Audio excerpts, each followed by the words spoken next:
Up, Nixon. Welcome back.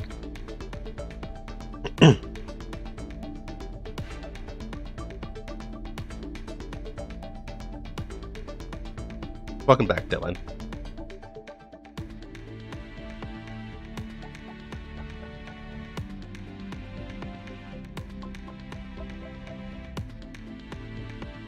It's gonna give about 5 minutes. And then we'll get started.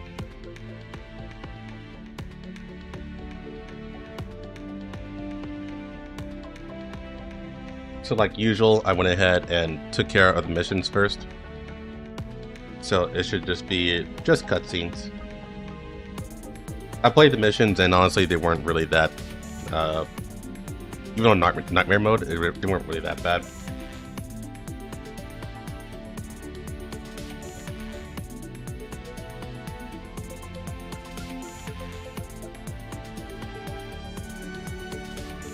Yeah, I'm glad they made a nightmare mode though. Or they continuing to keep up the nightmare mode.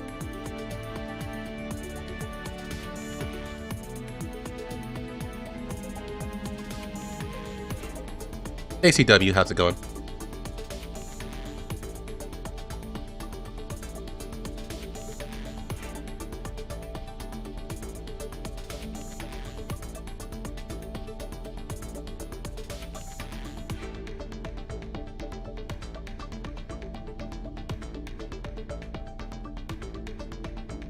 Welcome back, Recon. Yeah, we'll start in about 3 minutes. So 5 after.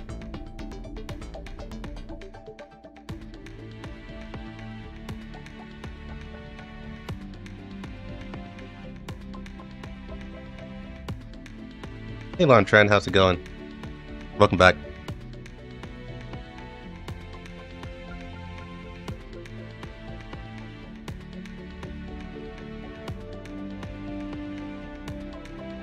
Yeah, when I was doing Basty's event this morning, I had a couple of people saying like, "Hey, you gonna do a roast limit, dude?" I'm like, yes. It's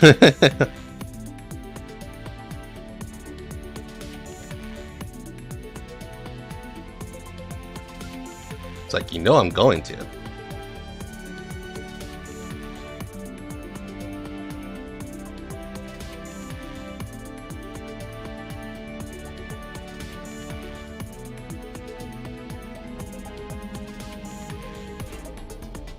What I ate? I ate a chicken sandwich, more or less.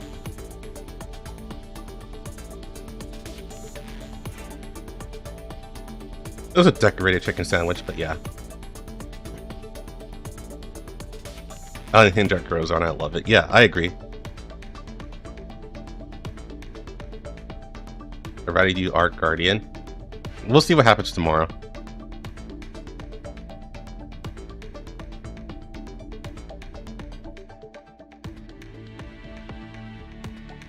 Yeah, it was really nice having that.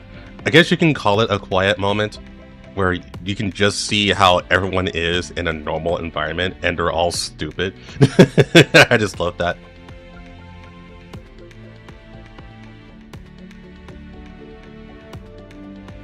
It's like, huh, this is what the commander has to do with on the daily.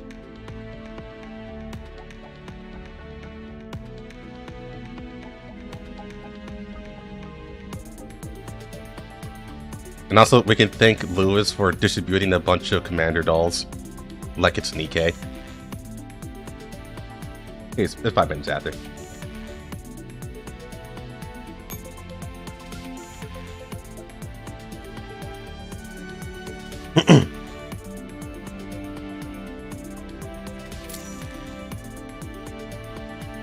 It's not enough.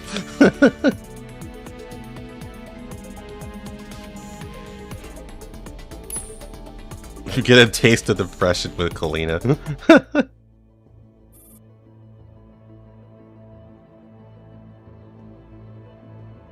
Hey, Lantran, that hasn't gone away. She's still borderline racist against humans, just not the commander. Like, I hate all humans except for my human boyfriend, basically.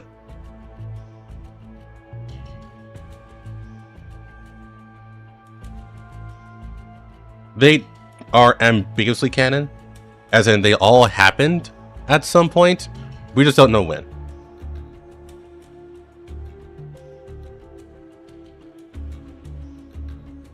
Is this loud enough for you guys?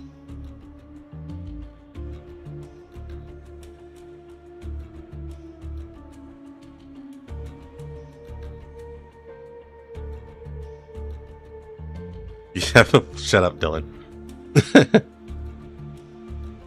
Okay. I'm gonna start.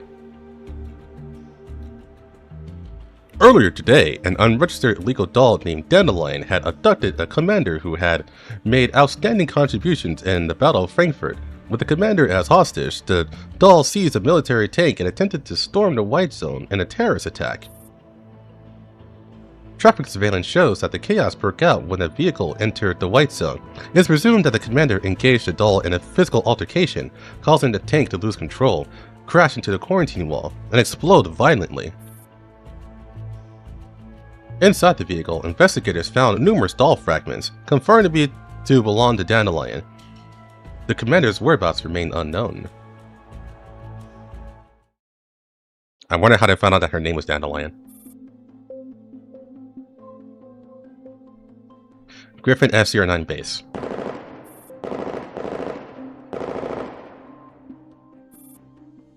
On the training ground, several dolls hold their weapons with blank expressions, repeating the cycle of raising the gun, firing, and reloading with mechanical precision. Tokarev keeps her head lowered as she practices disassembling and reassembling her firearm, her movements stiff and robotic. We haven't been training very efficiently today. It feels like we are just wasting ammo. We get used to it. No one really cares how well we train anyway. Keep your voices down. Miss Kleena is coming this way, and who's that next to her? Tokarev turns her head and sees Kleena walking into the training ground with a young person beside her. This newcomer is roughly her age, dressed in a brand new Griffin uniform. A human? Looks pretty young. That's the new commander, isn't it? Miss Kleena mentioned they would arrive today. The dolls on the training ground all stop what they're doing. Their gaze is sneaking towards Kleena and the stranger. Kleena's voice rings out with professional seriousness. Please continue with your training. Stay focused. Then, she turns to the young man beside her, her tone softening. Commander, this is the basic training ground for Area S09. The conditions are a bit rough. Please excuse us. The commander smiles and looks around, his eyes sweeping over the dolls who are peeking curiously at them one by one. It's alright, Miss Kleena. What matters is that everyone is making an effort. Though it seems morale has room for improvement. Kleena looks a little dejected as she replies. Most of them weren't created for combat. It takes some time for them to adapt, Commander. I will arrange for you to meet the dolls in charge of each echelon as soon as possible. For now, shall we take a look at the other facilities at the base? Sure. The commander glances once more at the dolls in training, nods slightly, and follows Kleena out of the training ground. G43 grimaces. A new broom sweeps clean, eh? I wonder how long this one will last. M1895 sounds a bit more hopeful. They seem nice. At least they're not scowling. Tokarev watches the commander receding back pensively.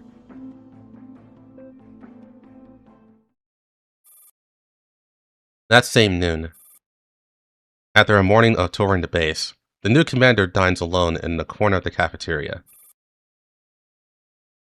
The cafeteria is mainly for human staff, but since Area SCR-9 has very few human employees, it's always been rather empty. At the entrance, Tokarev and a few other dolls who have just finished their morning training are wondering if they should have their coolant topped up, when the sight of the lone figure eating in the corner draws their attention. They peek inside, whispering furtively. It really is a new commander. He's eating alone. Should we go bother the commander? Also, this is the humans' cafeteria, right? It feels wrong for us to go inside. Tokarev whispers back uncertainly. I don't know. Griffin doesn't technically allow dolls to dine in here. So I'd never gone inside before. But it smells nice. While they quietly discuss what to do, the commander notices the commotion at the entrance. He sets down his cutleries and waves at the dolls with a kind smile. Hello there. The dolls jump slightly, startled by the sudden greeting. Oh, is the commander talking to us? Yeah. He greeted us and said hello. What do we do? It's the first time a human greeted me. GSH-18, didn't you interact with humans at your previous workplace? Huh? I was a medical doll, sure, but my interactions with humans was limited to things like being ordered to wipe their sweat. What are you standing there for? Come and have a seat. Want to eat something together? The dolls stand frozen by the door. They stare at each other, clearly dumbfounded and confused. They have never received such an invitation from a human before, let alone eaten real food at a place like this. The commander is inviting us to eat? Have you ever eaten food before? I do have a gastro module, but I've never used it. 18! Over there already! Why me? Makarov, you go! Tokarev hesitates, but remembering the commander's gentle demeanor, she musters her courage and steps forward first. Commander, hello? May we eat here? The commander doesn't seem surprised by their hesitation. His smile remains, and he gestures at the empty seats around the table. Of course, he may. Why ever not? You're a member of the base too. After training so hard, you need to replenish your energy. Come, take a seat. Keep me company, and let's see how good the catering is here. Seeing Tokarev take the initiative, the other dolls glance at one another, then cautiously follows her example and sit down stiffly across from the commander. They stare at the trays with curiosity, sniffing the unfamiliar scents wafting from the food. No need to be so nervous. I'm the commander, yes, but I just arrived. You're the veterans here. Can you tell me your names? The dolls stiffly report their names one by one, their voices buzzing with a sense of novelty. Tokarev also states her name. So it's like GSH-18, Springfield, Tokarev. Tokarev, M1895, GSH-18. Nice to meet you. I saw you're training hard this morning. What's the plan for this afternoon? The afternoon? More routine practice, Commander. I see. That's perfect. I'll come along and have a look after lunch. M1895 gapes in surprise. Huh? You want to watch us train? The commander chuckles lightly and hands a piece of bread to GSH-18, who doesn't seem to know where to start. Of course. I want to get a direct sense of everyone's abilities. Maybe I can help. And sitting in the office all day is boring. Here, try this. The commander's easygoing attitude and matter-of-fact behavior gradually dissolves the doll's guardedness. They start imitating the commander's movements, awkwardly lifting the cutleries to try the unfamiliar food. Their hands are clumsy, but there is an indescribable glimmer in their eyes.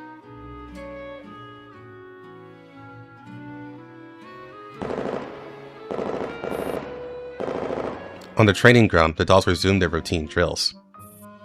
Minus 50 rashes. Be quiet. Unlike the numbness from the morning, their movements now seem a bit more lively. Perhaps it's the unexpected lunch, or perhaps it's simply because the new commander is currently standing right at the sidelines. The commander doesn't just watch, he interacts with the dolls. The commander seems to be feeling a bit warm after a while. He takes off his new Griffin uniform jacket and drape it casually over the railing. They have only a white shirt underneath, with sleeves rolled to the elbows. The commander walks up to a doll practicing rapid fire and patiently points out things she could improve on.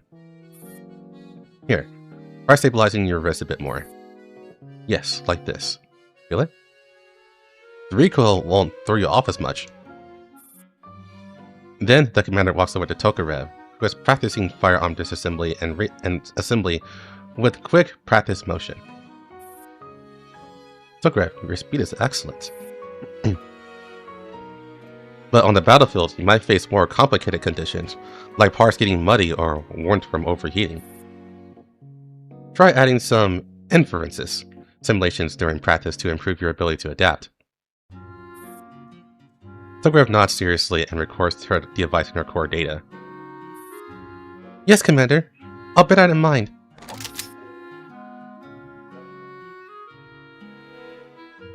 The commander even picks up a training rifle and personally demonstrates several tactical movements.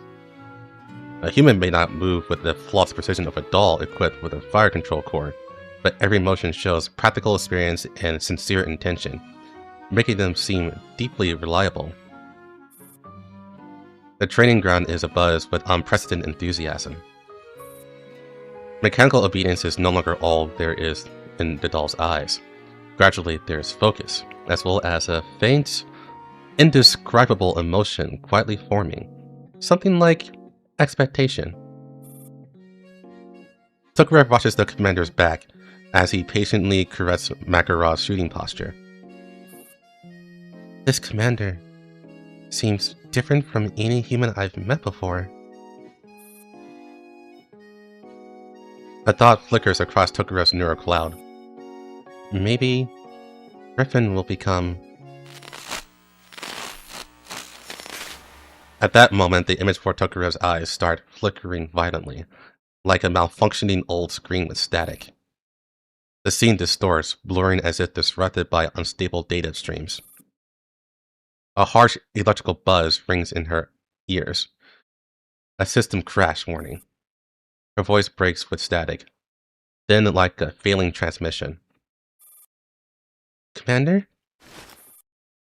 Tokarev reaches towards the fading scene, but her vision nevertheless grows dim until it is completely consumed by deep darkness.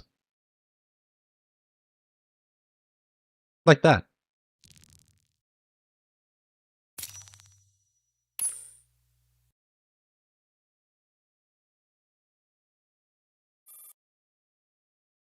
Darkness, stillness, absolute silence.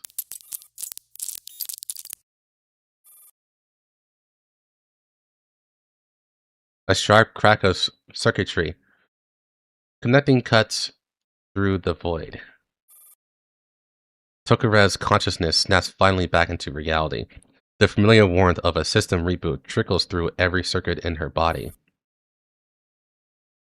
What's the last thing she remembered? Gunfire, explosions, the commander's voice and her teammates shouting.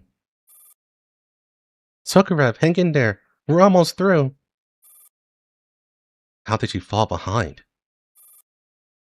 A sudden EMP, the Nidhogg protocol, formally engaged and forced her into a shuttle shutdown. In an instant, everything collapsed into black. Her visual module gradually recovers from chaos. At first, there was only scattered points of light, then blurry outlines, then shapes slowly sharpening into something she can scarcely believe. Kalina's haggard face. Dressed in a formal professional outfit that she normally hates, Kalina is pale, with heavy dark circles hanging under her eyes. Her blonde hair, usually perfectly kept, is a disheveled mess, as if she hadn't properly rested in a long time. Miss Kalina?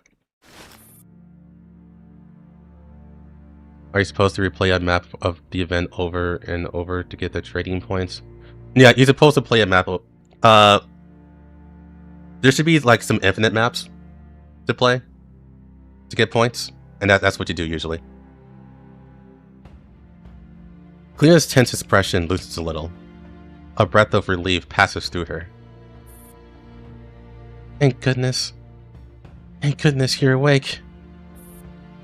Only now does Tokarev have the capacity to take in her surroundings. She has been packed like cargo inside of crates. Next to Kalina lies a discarded crowbar, and Tokarev notices the blood-red scrapes on Kalina's slender hands. The crate's lid, previously nailed shut, lies pried open in the middle of the corridor. Rows upon rows of identical crates line up both sides of the passageway. Miss Kalina! Tokarev lifts her arm with great difficulty. Her joints feel stiff as if they were rusted, but she forces it to move and wraps around Kalina's trembling body. Please don't worry. You don't have to shoulder everything on your own. I'm fully awake now. Kalina takes a long breath, wipes the tears welling up in her eyes, and sombers up. I'm fine, Tokarev. Can you move? Back to suffering? Jeez. Tokarev tests the other part of her body, trying to ease the side effects of being forced to shut down and improper handling. Everything seems to be in order. I'm ready for combat anytime. Good. I wish I could wake a few more helpers. But, well, you probably guessed it. I snuck in here illegally. Just to be safe, we should get out of here first. Her voice holds none of her usual vivacity. Only exhaustion and a kind of bottomless despair. Tokarev has many questions. She knows this is the first time. She knows this isn't the time, but she needs to at least have a basic understanding of the situation. Where are we? An IOP warehouse in Frankfurt. A temporary one. And the commander? How did the fight end? Shouldn't you be in the hospital? Why are you in Frankfurt? How long has it even been? Kalina bites her lip. The fatigue in her face deepens. It's a long story. Let's get out of here first. After that, I'll fill you in on everything. Alright. It wasn't that long. Then please, stand behind me.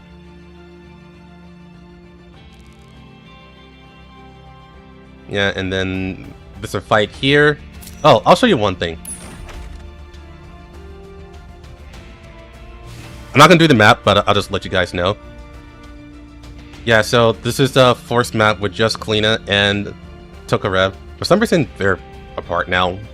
But basically, the way how you win this map is that you put Kalina in a box, and that means she's completely invisible and nothing can detect her, and you just get her to the end here. And with Tokarev as well. That's it.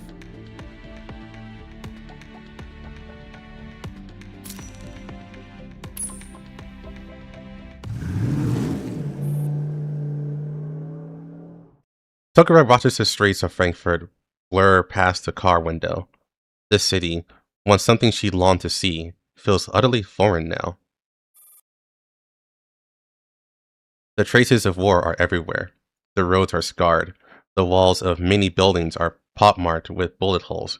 Some have even collapsed entirely. What used to be a bustling commercial district is now empty, with only a few pedestrians hurrying through. Kleina's car passes a hastily constructed military checkpoint. A few soldiers lazily wade through them. Wade them through.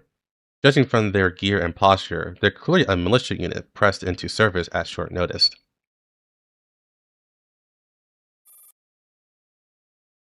The Neo-Soviet Glyphosate is still there? Helena doesn't answer. Her hands are locked tightly on the wheel, knuckles pale.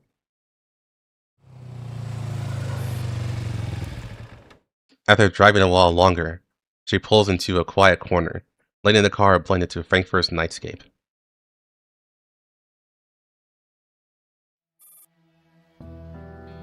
They say the commander's dead. Huh? Tokarev, who has been silent ever since they left the warehouse, can no longer hold herself back. Impossible! They're lying! That has to be a lie! The commander? How could the commander possibly... Calm down, Tokarev. Kleina grips the steering wheel even harder. I don't believe it either. But the news reported it last night. They said the commander was taken hostage by a rogue doll named Dandelion and forced to drive a military tank into the White Zone to carry out a terrorist attack. The vehicle exploded upon entering the zone. Dandelion was destroyed and the commander's missing. Missing? How? And who even is Dandelion? M-Force Ogus. I'm sorry. We kept our identity hidden from you for various reasons. But she would never betray the commander. She would never betray us. So the news is fabricated? I don't know yet. But something is definitely off. For example, they claim the tank was full of dog fragments belonging to Dandelion. But Miss Dandelion's body is... special. If she left behind fragments, they wouldn't be mistaken for standard doll parts. The moment I learned about this early this morning, I rushed here non-stop from the Neo-Soviet Union. I was in such a hurry, Helen even had to handle my discharge papers for me. When I arrived, I was confronted with this unfathomable situation. The commander vanished without a trace. All we got put into a forced shutdown by some absurd protocol, and even had you Griffin authorizations revoked. The government has no corpse, no evidence, nothing. Yet, they announced the commander's death and terminated the investigation. Even Mr. Kruger refused to tell me anything. He won't even meet with me. Something is being hidden from me. I'm sure of it. Kleina's voice breaks into a desperate, trembling sob. Only now does Tokarev fully realize how cornered and helpless Kleina must have been to resort to illegally reactivating her. So, I came to you, Tokarev. You're the only one who can tell me what on earth really happened yesterday, and what happened to the commander these past days. Tokarev closes her eyes. Let me start from the beginning.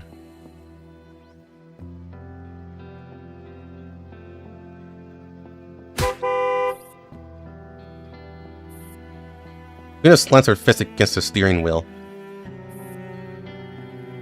The horn blazes sharply, starting a flock of crows drawn by the scent of decay. How can I do this? Miss Kleina, please calm down. Am I supposed to stay calm? They actually... Kleina forces a deep breath to steady her heaving chest. If I had known, Even I could barely stand over the gun with him. Your absence was not to blame for this outcome. Even if you were here, I doubt it would have changed anything. But... Luna bites her lip. The commander must have needed someone at his side. She slumps back into the seat, covering her face with both hands, feeling utterly defeated. So much happened while I was in the hospital. Miss Ange? Even she... That can't be true either, right? I don't know the details, but I'm afraid that part about Miss Ange is very much true.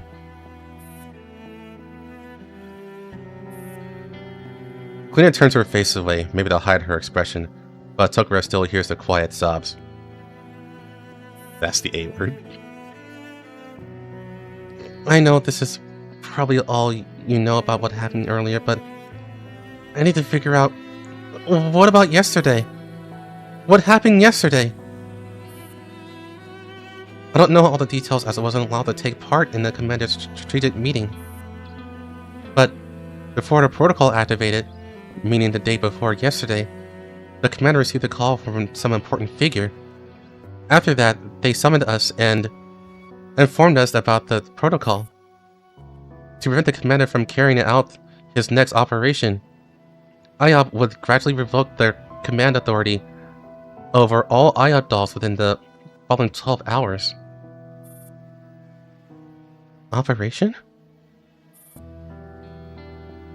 To eliminate Paradise and William. And then, the commander let us decide whether to stay or leave. None of us backed down. After that, we followed the commander and fought our way from the Elmo into the White Zone. Or, at least, we should have. Should have? In one final charitable gesture, Mr. Javier staggered the activation of the protocol across 12 hours, with its effects spreading from the weakest dolls to the strongest, giving the commander's strength for one final battle. I'm sorry, but I'm not one of Griffin's stronger dolls. Before even entering the White Zone, I lost consciousness. When I opened my eyes again, it was your face I saw.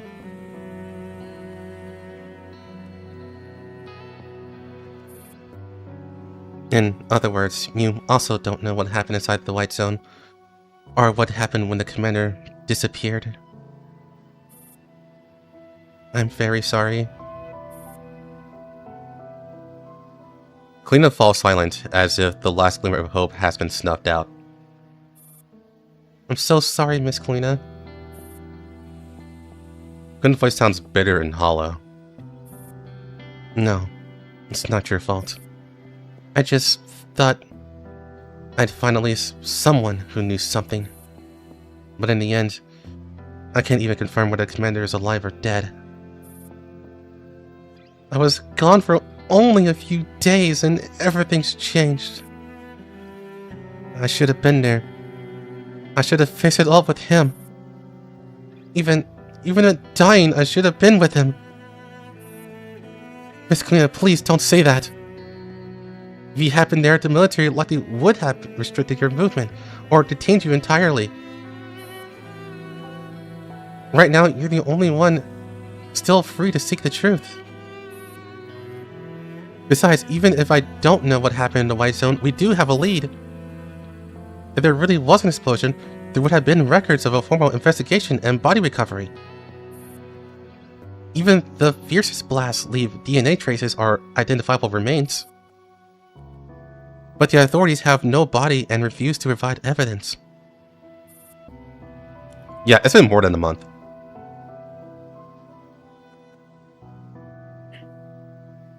Yeah, it's been more than a month actually, going by the general timeline. Because Frankfurt was a whole month.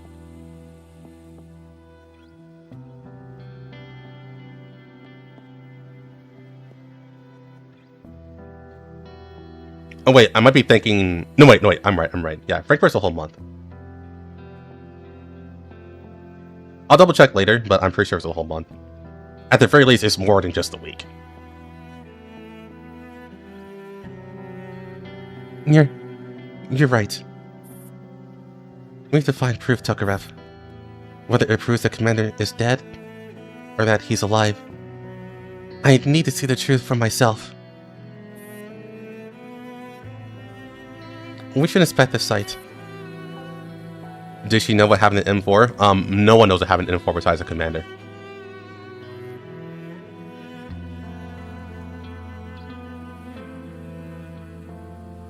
The authorities must have already... Oh, on Dandelion. The authorities must have already investigated and cleaned up, but there will always be traces left behind. Not to mention...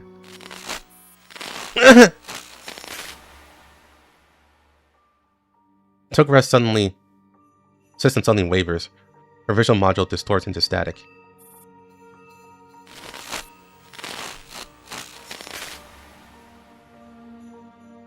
A sharp current of pain shoots through her core, forcing her to double over, clutching her head.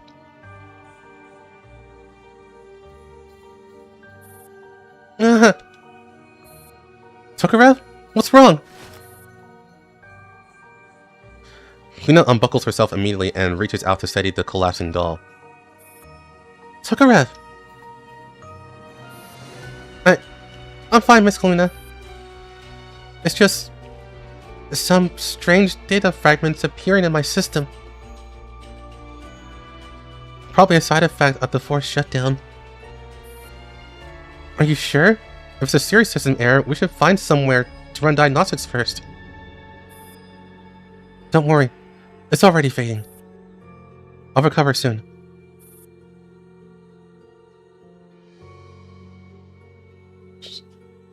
Warlock, please. Wrong series. She looks Kalina straight in the eyes, her voice firm. I want to know what happened to the commander too. Everything else can wait. For both of us, every second counts when it comes to this. Kalina hesitates, but seeing Tokarev's resolve, she finally nods. Alright. But if your condition gets worse, you tell me immediately. I promise, Miss Kalina.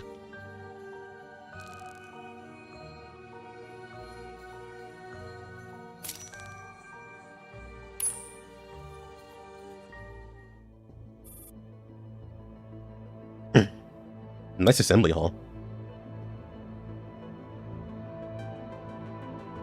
So the cannon commander is male? Yesn't?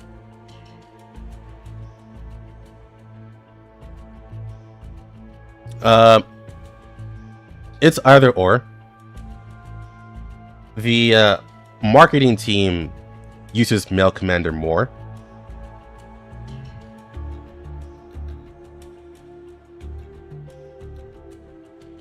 But female is just as viable.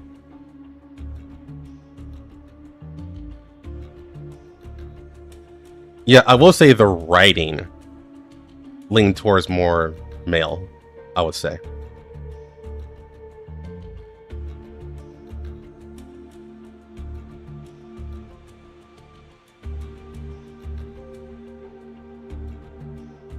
Oh, thanks, Pine. I appreciate that. I'm still working on those, don't worry. It's just, whew, it's a lot. Lots been happening.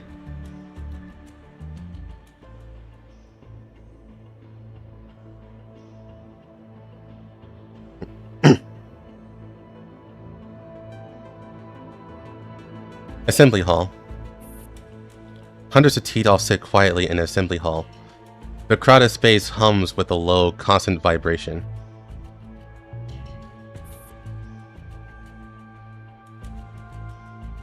Tokarev sits in the back corner, her cold electronic eye sweeping across the room.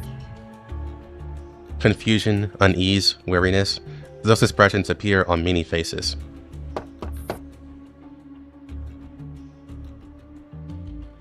Makarov's fingertips tap lightly on the armrest without her noticing.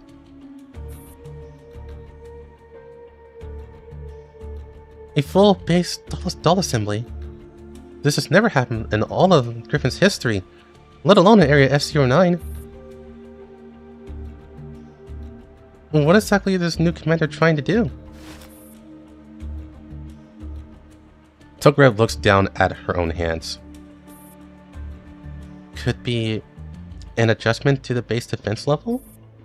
Or maybe some new long-term garrison plan? Either way, it's just another way of issuing orders. Whatever it is, we just have to follow them, right? Tokarev makes no reply. Her gaze settles on Makarov sitting ahead. With her perfect posture and quiet composure, she's an island untouched by the atmosphere around her. Noticing the stare, Makarov turns slightly. Their eyes meet, and she gives Tokarev a light nod and a small smile.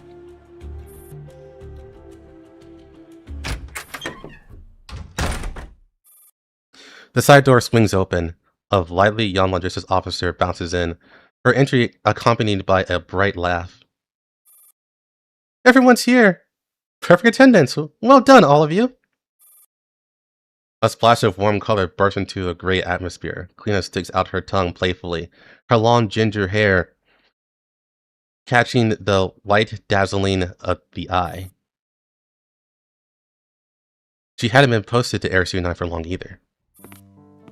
Behind her, the new commander walks in with composed steps.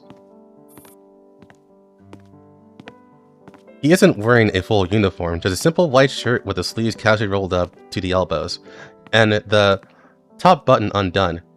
He looks quite relaxed. Kalina skips to the side of the podium, hands behind her back as she stands a little on her toes. Alright everybody, relax a bit, okay? Don't sit there like you're in standby mode. The commander just wants to, talk to everyone. Makarov lifts her head and shares a brief smile with Kalina. The commander steps onto the podium and quietly scans every face below. Good afternoon. Thank you all for coming. I know calling every doll here like this is highly irregular. You must be wondering what's going on. There are some things I want to speak to all of you about directly. Starting today, the Air 9 base will undergo a few operational changes. Murmurs rippled through the crowd. First things first.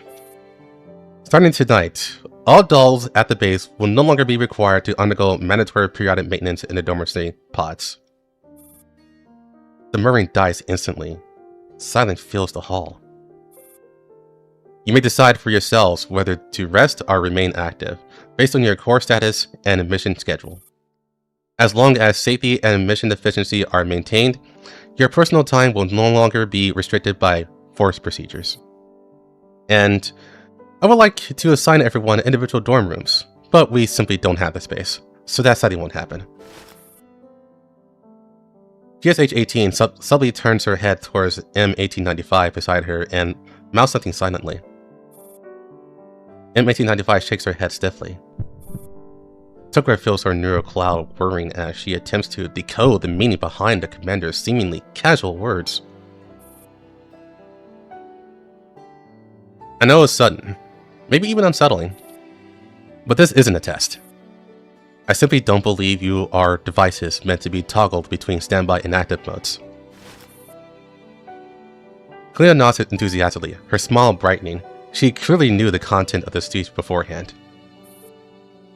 Secondly, after discussion with logistics, starting tomorrow noon, the cafeteria will be open to all base personnel, including dolls. Dolls with culinary experience are welcome to volunteer for work there. In fact, any facility at the base is open for you to try out if you have the skill, experience, or even just interest. If you don't yet have civilian-grade gastral or gustatory modules, send a request to Miss Kalina, and she'll arrange installations for you. Tokarev grows even more confused. She's not the only one. Others around her also look baffled. I know that most dolls, or really all dolls, don't rely on external food for energy. This isn't a requirement, but if you have the modules and feel curious, or if you simply want to experience something new, The cafeteria is always open. Participation is entirely voluntary. Kalina steps forward immediately, her voice bubbling with excitement. I've already talked to the chef. We'll prepare warm bread, cupcakes, and the full human staff meal, approved specially by the commander.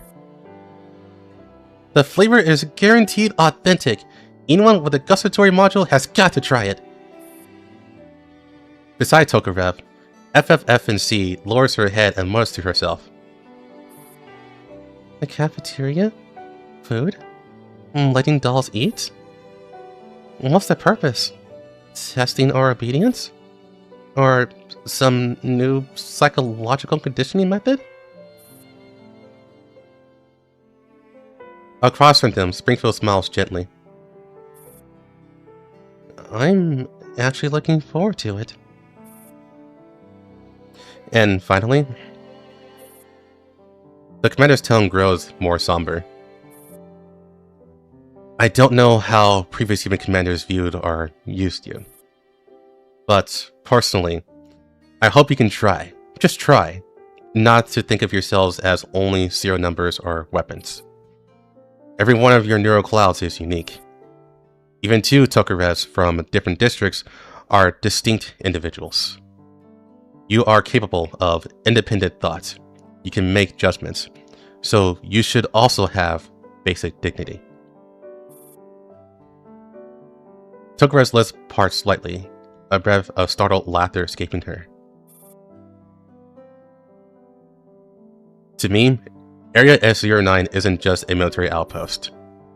I hope it can become, even temporarily, a place that's as safe as possible. A home.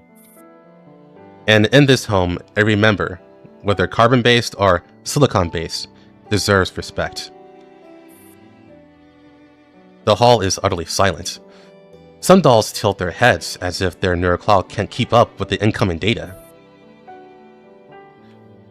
Tokarev feels a wave of light dizziness. Her mind is reeling from these concepts that completely defy her understanding. That's all for now. There may be more adjustments later, and we'll talk again then. If you have any questions or suggestions, my office is always open, or you can speak with Miss Kalina first. Dismissed. The commander scratches his head, though he seems unsurprised by the doll's bewildered expressions.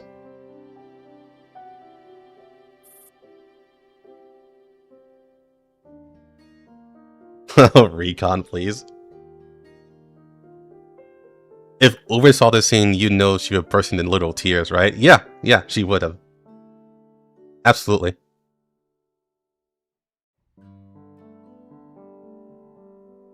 After stepping off the podium, instead of leaving immediately, he walks towards the front and starts speaking quietly with Makarov and a few others. Kalina weaves through the forming groups, eagerly explaining details to the dolls crowding around her. Autonomous and voluntary rest? Experiencing the taste of food? What does any of that mean? Around her, dolls whispered to one another. The commander was serious? We can decide for ourselves when we go on standby? And we can choose to pick up side jobs? I've always wanted to try working in the infirmary. But what about energy consumption? Unnecessary activities increase strain. That's not cost efficient. Probably a strategy, or it could be a flash in the pan kind of enthusiasm. People like this come along every now and then, but their fervor never lasts. Most humans don't understand how dolls work. You don't need these human-like things. But Miss Kalina looks really pleased. I think she and the commander really meant it. Tokarev fixes her gaze on the commander's back. She stands, not joining any group, and head towards the hall exit. As she passes the spot where Makarov was standing earlier, she pauses in hesitation.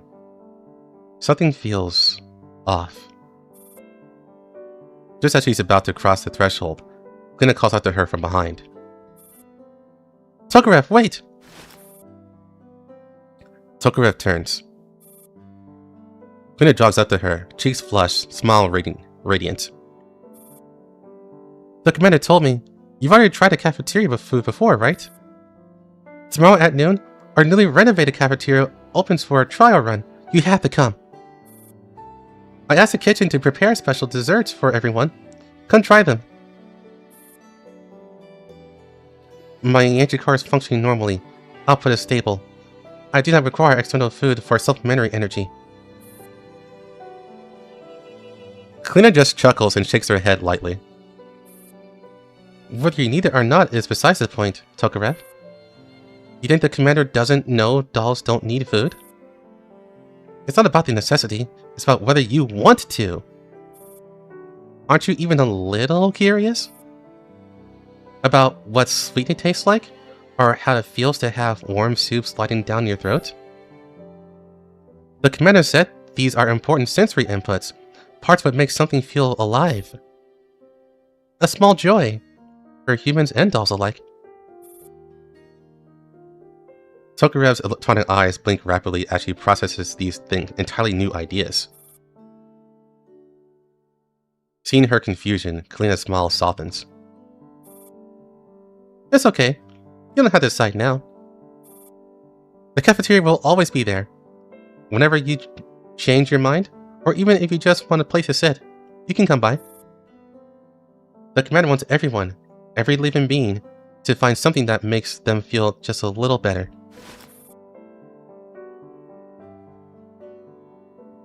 The whiplash from the good old days is literally just depression for 10 years straight.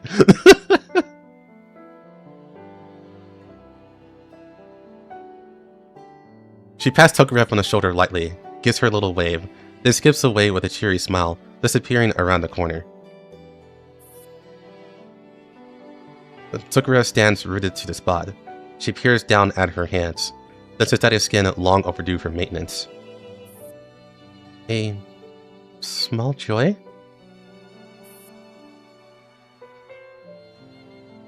As the question spirals through her neural cloud, a burst of searing white lights engulf her vision. Harsh static drowns out all other noise. The assembly hall vaulted ceiling, Klina's worn smile, the commander's calm gaze, that unnameable flutter in her core. All these fragments of memories twist, flicker, and bleach out under the violent interference. Darkness falls again, bottomless as an abyss.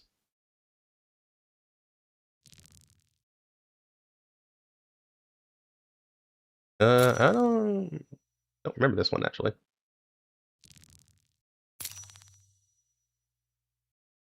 I'm pretty sure there's actually just a battle. Not really think about it.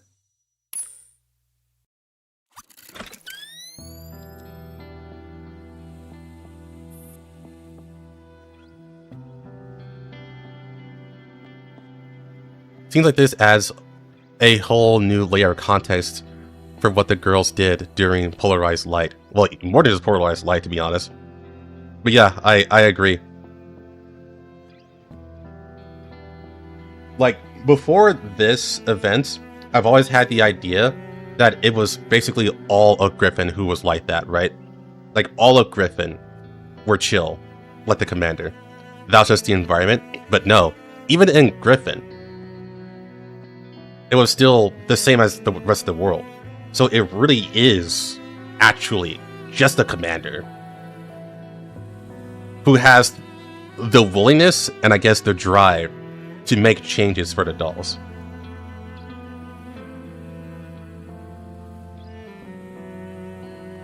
So yeah, that makes a lot of sense.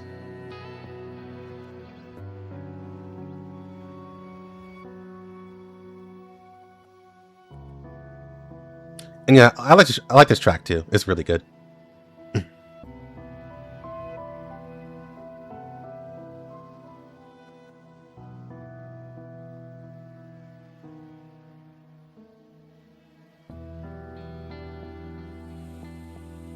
So Angie's thing, she wasn't very different from everyone else either. Like, also she respected her dolls, but she was way too ruthless to be the type of person that the commander would be.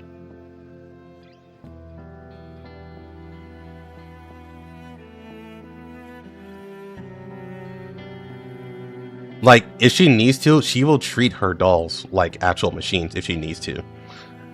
Like, that's one of the things that the commander will just never cross, ever. And that's like the probably the most key difference between Angelia and the commander.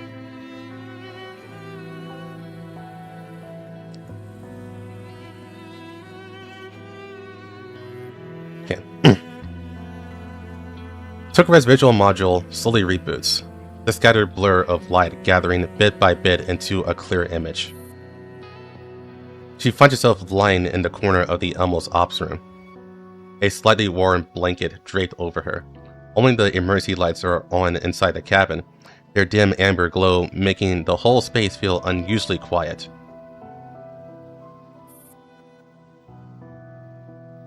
Not far away, Kalina's silhouette sits before the main console. The monitors cast a ghostly blue light across her tired but focused face.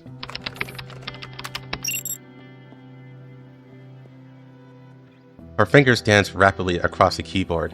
She seems completely absorbed in whatever she's looking through. Tokuro tries to sit up. A faint mechanical scrape comes from her joints. Kalina instantly turns her head and, seeing Tokuro awake, drops everything she's doing and hurries over. You're awake. How do you feel? Is your system running normally? System is functioning normally. Just still a little sluggish. Tokuro straightens herself. Her finger joints click softly as she flexes her arms, confirming all functions have returned. Kalina crouches beside her, worry and guilt written all over her face. Tokarev, I'm really sorry. I shouldn't have reactivated you so recklessly. The neural cloud malfunction struck again, didn't it? This is all my fault. Tokuro studies Kalina's exhausted expression and gently shakes her head. No, Miss Kalina, this isn't because of anything you did. A similar issue already occurred even before the commander's operation.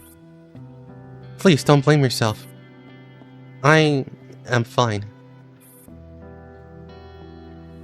Kalina exhales in relief, though the worry in her eyes doesn't fully fade.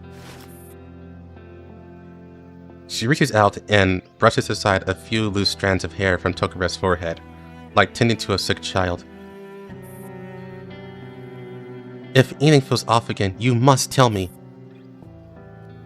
We can go back to the city and have a professional technician look at you. Tokuro glances around the ops room, taking in the blinking indicators across the control panels and the active screens. This is a completely different sight from the Elmo's powered down state when they left it. I remember they cut the power to the Elmo. How did you restart the system?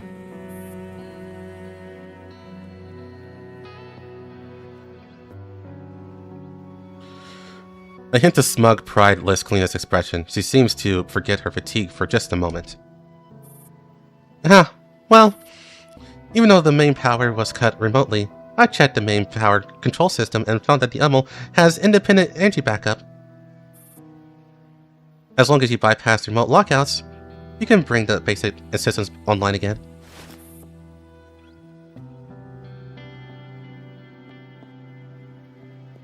She tilts her chin up proudly, eyes sparkling with mischief. Don't forget, I'm Griffin's logistics officer. I know the systems better than anyone. Tokarev nods, genuinely impressed. Even in a situation like this, Kalina never fails to demonstrate an astounding level of professional competence. You really do live up to your reputation, Miss Kalina. By the way, how long was I out?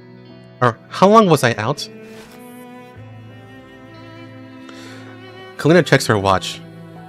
About 4 hours. When you suddenly collapsed, I was terrified. Luckily, the Elmo has simple diagnostics tools. Once I confirmed it was just temporary neural cloud overload, I let you sleep it off. Did the cleaner even see the Elmo before?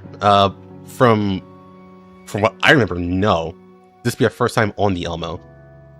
At least in the story. But, you know, it's still Griffin made, you know. Alright, I guess you could say it's still IOP made. So, it probably has a familiar system. Is what she was... Which is what she meant, I would assume.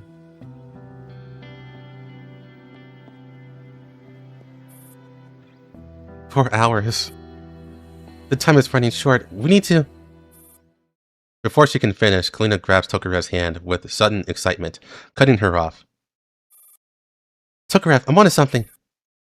While you were resting, I reviewed the Elmo's internal systems logs." She pulls Tokarev towards the main console, pointing at the stream of data flickering past the screens. "Look, according to the logs, the Elmo system was activated before we arrived. And not just once. When?" Kalina taps the keyboard, breaking up a more detailed report. "The most recent activation was early yesterday morning, just a few hours after the explosion. Someone bypassed the main power cutoff, activated the backup system, and accessed the Elmo's main database. Can you determine who it was?" Kalina shakes her head with a frown. "The access logs were white. Almost nothing remains. Whoever did it knows the Elmo's architecture extremely well." She opens another window showing a list of directories that were accessed. They didn't even delete or modify anything. They seem to be searching for something. Do you think this could be related to the commander's death? Kalina bites her lip while she mulls this over. "I bet it is. This person was probably looking for the commander, or checking to see whether the commander had left anything behind. But I can't determine who they are or what their intentions were. All I know is that they understand both the Elmo and the commander very well. They could be from the military, or someone inside IOP? Could be even someone from Griffin, or..." She paused abruptly, eyes widening. "Or it could be the commander himself. If the commander didn't actually die but managed to escape after the explosion and didn't want to be found, the first thing he'd do is destroy or secure anything that could reveal his location. But if that's the case, why only erase the access logs? Why not delete the data? Wouldn't that hide his trail at all? Or that wouldn't hide his trail at all. It would only expose the fact that the commander came back here."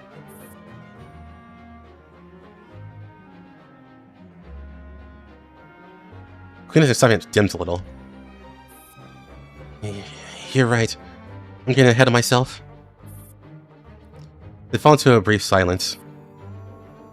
Kalina is the first to break it. "Regardless, we need to keep investigating. We're heading into the White Zone to examine the blast site. That's the real key to finding the commander." "Yes. But the White Zone security checks will be a problem. Then we'll just have to deal with it. Prep your weapon and ammunition. We're moving out."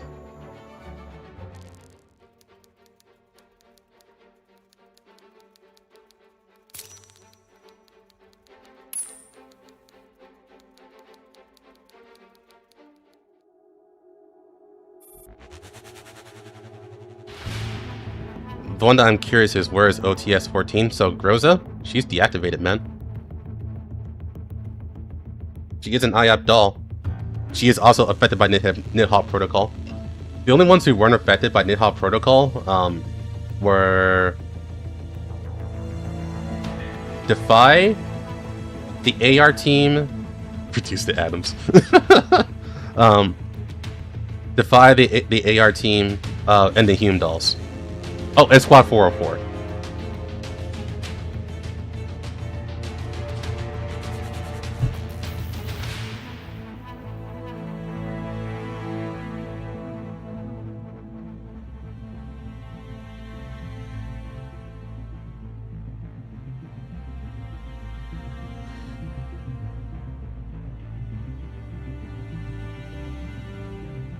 The entrance to the White Zone in Frankfurt is under heavy guard. Several security checkpoints line up in a row, with fully armed soldiers and autonomous security droids patrolling each channel.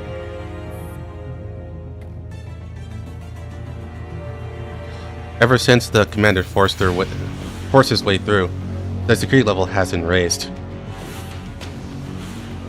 Tokarev and Kalina stand at the edge of the square beyond the checkpoint, quietly observing the fortified defenses. Tokarev wears a long coat that conceals most of her doll features, but hiding her identity completely is impossible. Kalina bites her lip and frowns deeply. This is worse than I expected. Those scanners are the newest doll identification models. The moment you get close, they'll flag you. Technically speaking, I currently qualify as an unauthorized doll if I'm detected. Miss Kalina, I can hide somewhere nearby. You can enter alone. Kalina shakes her head firmly. No, I need you. And splitting up is too dangerous.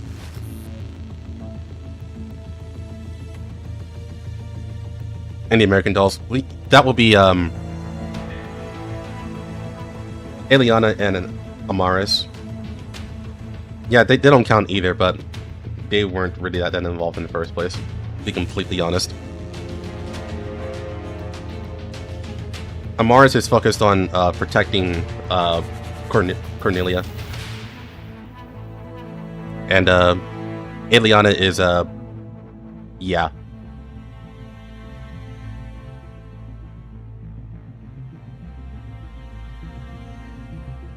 She rummaged through in her pocket, but finds nothing useful. In the end, she pulls out a green card. She gives a weak, bitter laugh. No, it's just Eliana.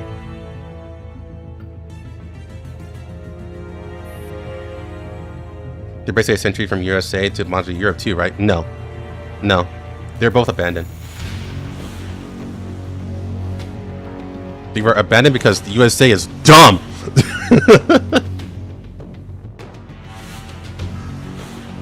This is...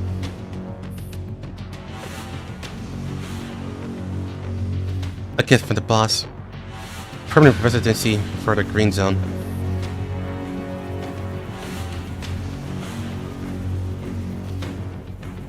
It guarantees me a comfortable life there. But right now, it's useless for getting into the White Zone. How'd you get in 2 days ago?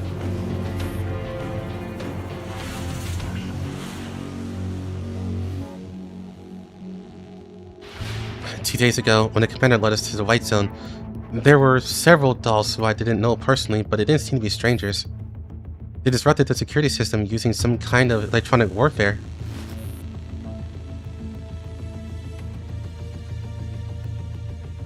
A spark of understanding flashes through Kalina's eyes. Squad 404. Of course. It would definitely assist the commander. You know them? Kalina nods, then sighs in frustration. I've seen them ever since I got here. Not just them, the AR team, Task Force Defy, and other dolls who technically aren't under Aya jurisdiction. I can't find any of them. It's like they all just disappeared. Maybe they're also searching for the commander? Or maybe... She trails off, but Kalina understands the implication instantly. They might already be under government control.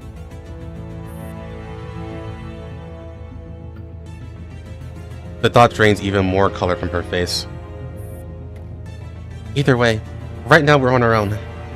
I may have to contact Mr. Kruger again. Are you certain? Mr. Kruger has already made it clear that he doesn't want you involved. He talks tough, but he's never refused one of my requests.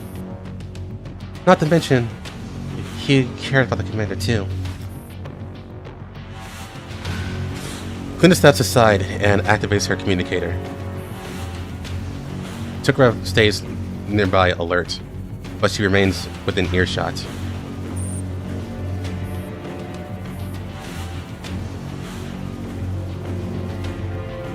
Connection established. Colleen? I told you the rest, didn't I? Mr. Kruger, I need your help. If this is about the commander, I thought I made myself clear yesterday. All I need is a temporary White Zone pass. Just this once. White Zone? Where are you right now? You should be on a plane back to Neo-Soviet Union, Colleen, not making trouble for Frankfurt. I'm not quitting the investigation, Mr. Kruger. The commander isn't just my superior, he's my... The commander is dead, Colleen. Go home before you get yourself in trouble. The commander is not dead! If you won't help me, I'll find another way.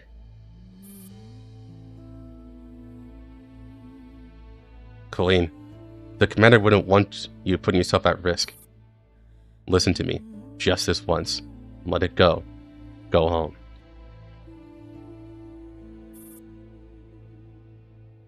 Thank you for taking care of me all these years. But this time, I must stand on by my own decision. If you insist, I'll revoke your access permits. Not as a threat, just to keep you from walking into danger. I understand. Goodbye, Mr. Kruger.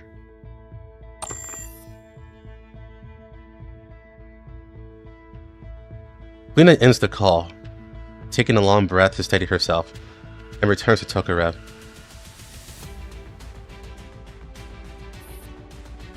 He won't help us. Mr. Kruger might be right. The commander cared deeply about your safety.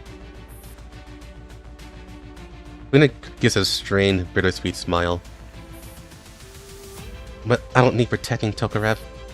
What I need is the truth. I need to know what really happened to the commander. If the commander truly fell, I need to confront it with my own eyes. And if the commander is alive, then I can't stop searching. I'll stand by his side. This isn't an impulsive decision. I thought this through. Commander's a war. Jesus, Nixon. That came out of nowhere. You feeling some things, buddy?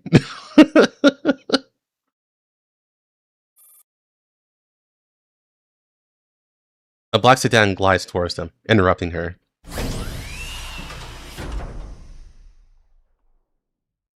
It stops directly in front of them. The window rolls down, revealing a familiar face.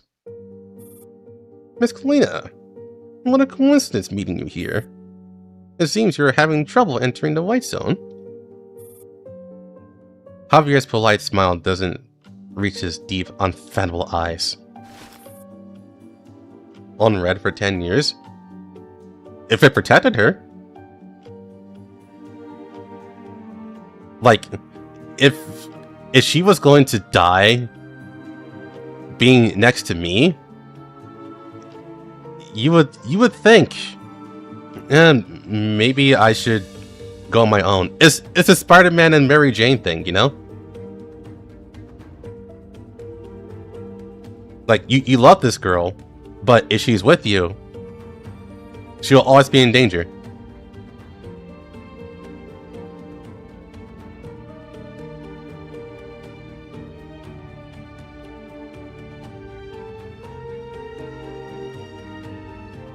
Kalina freezes for a moment, then instinctively steps forward to shield Tokarev behind her.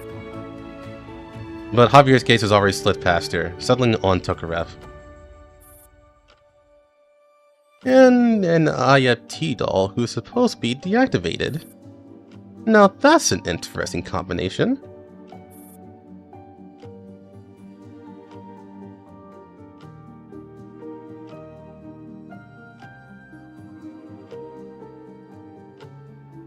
Tokarev tenses, ready for any sudden threat.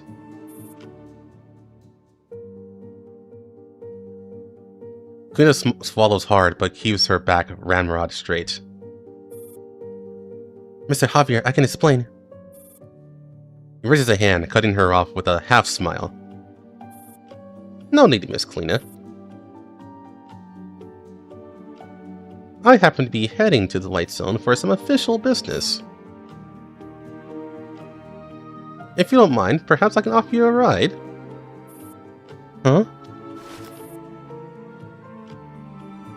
Kalina and Tokarev exchange a long look.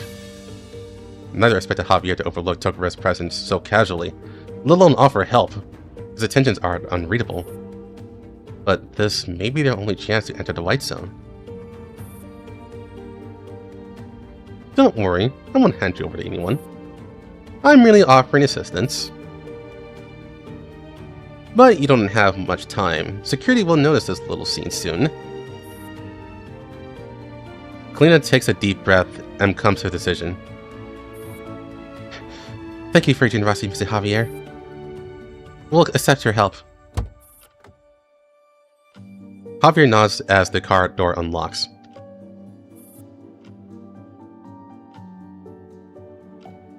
Then get in.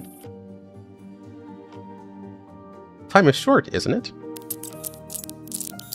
Kalina and Tokarev approach the vehicle. Tokarev scans the interior for potential threats. Despite their unease, they have no choice but to board this car towards the White Zone, towards a place that might hold the truth.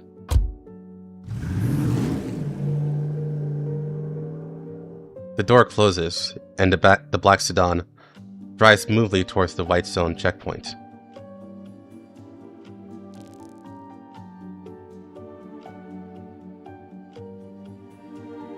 Yeah, so I would say for sure, Government Goes Frontline 2. I won't say the commander regrets leaving. Because even when he was asked that before, Deadline asked that before, and he's like, you really gotta ask that? So no, he doesn't regret leaving. Like, at all, actually. But there's, like, another side of him that says, like, he wishes he could do something different. You know? It's a bit of a mixed feelings type of thing. Because he says, no matter what, staying was not an option.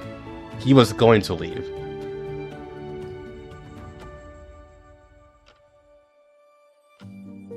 But he definitely says that there should have been a way how he handled it better.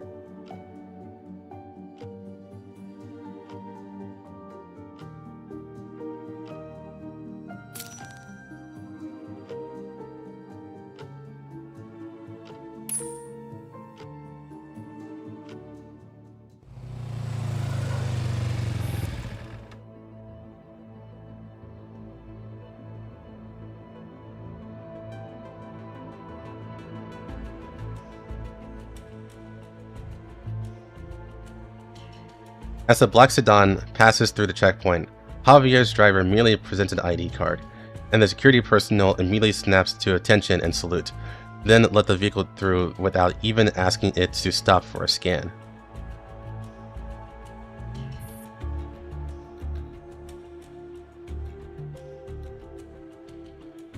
Kalina sits rigidly upright in the black seat, tension etched into her posture. Tokarev is perched right beside her. The atmosphere inside the car is unnervingly quiet. Javier's gaze rests on Kalina, deliberately avoiding Tokarev's presence, as if the seat next to her is empty. Are you feeling better now, Miss Kalina? You still don't look fully recovered. Kalina pauses, clearly not expecting such a casual opening. Thank you for your concern. I'm doing much better. Javier nods as the car glides smoothly through several intersections. The scenery inside the White Zone is completely different from the outside world. Wide, clean roads, uniform, modern architecture, and the occasional autonomous patrol droids. Oops. Yet traces of war remain. Repaired bullet scars marked the walls of buildings, and some structures lie collapsed in ruins.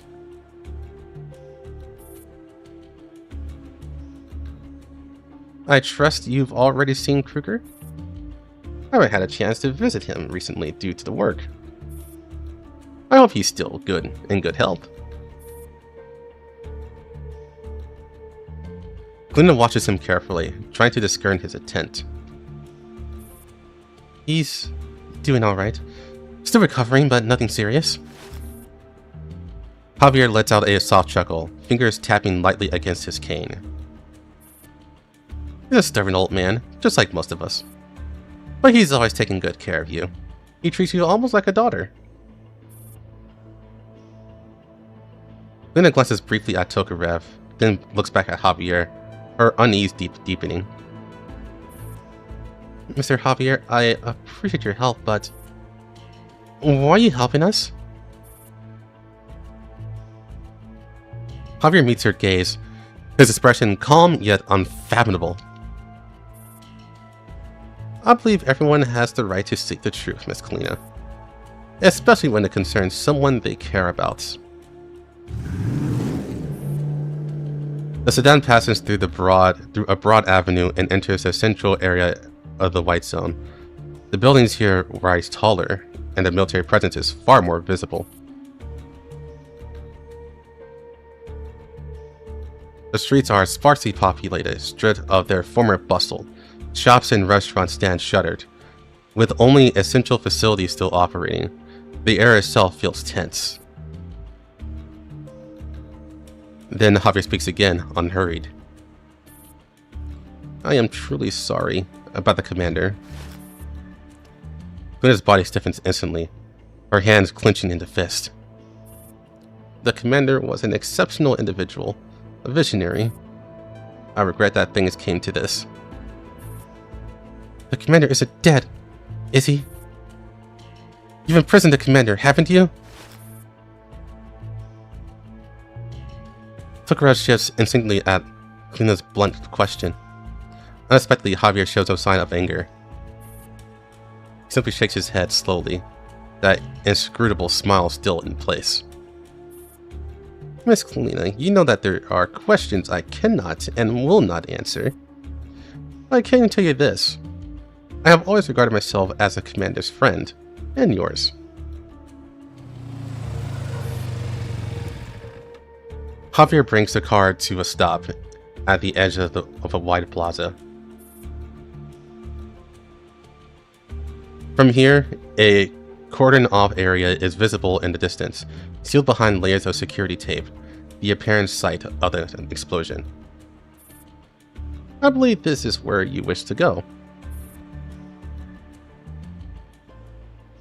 Kalina looks at him in surprise. Mr. Javier, I suggest you don't stay too long. While I can get you through the checkpoints, lingering at the site will draw unwanted attention.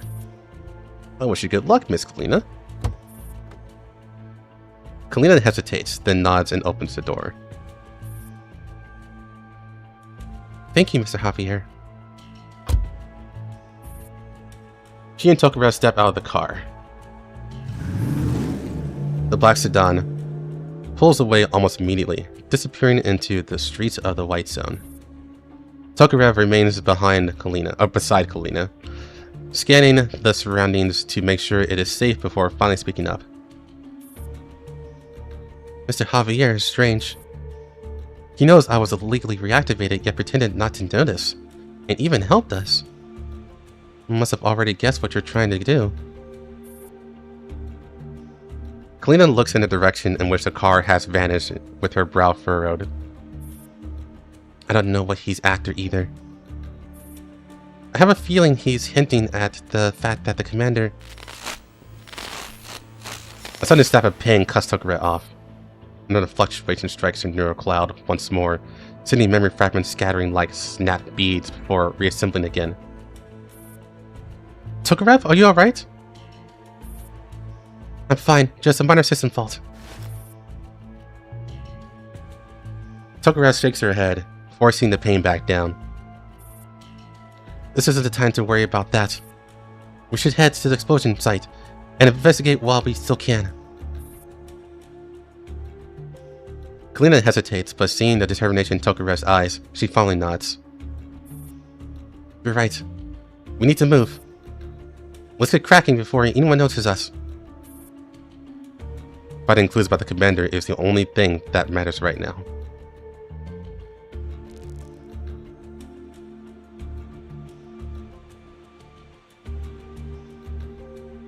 And this is a fight, I want to say. Yeah, this is a fight.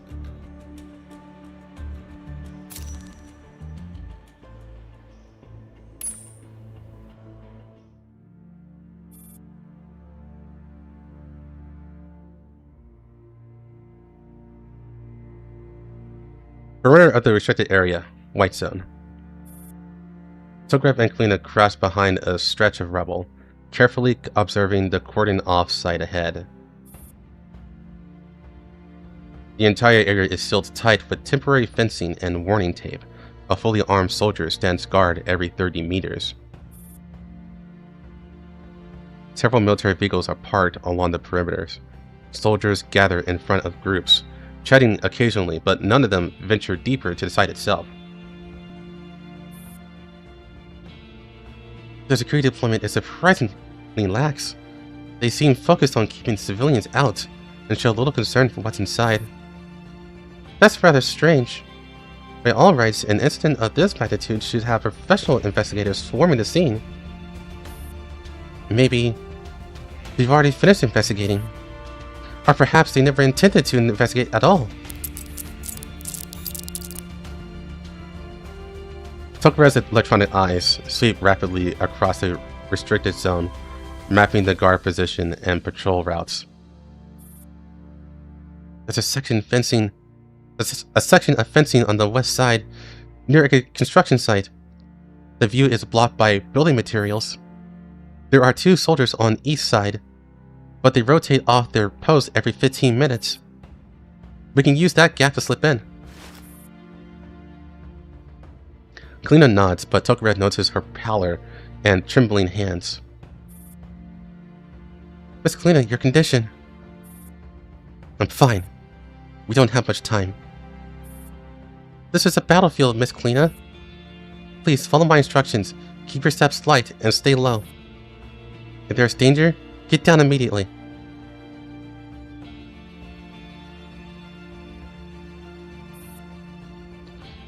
After successfully slipping past the guards, Tokarev and Kalina finally reached the heart of the explosion site. The sight before them leaves them stunned. The area is nothing but ruins. Buildings that once gleamed in the White Zone are now reduced to twisted rubble and debris. The ground is torn open by a massive crater. Surrounding structures have either collapsed or have been scorched black by fire. At the center of the blast zone lies a grotesquely twisted wreckage of a military tank. The turret has been blown clear off, and the armored plating ripped apart. Black scorch marks spread outward from within. This couldn't have been caused by an ordinary explosion. The scale is far too large. It could have been an ammunition detonation. But even then, the level of destruction exceeds standard parameters. Kalina takes a deep breath to herself.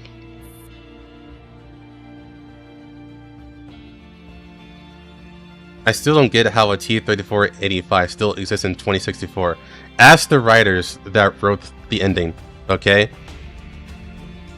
Right.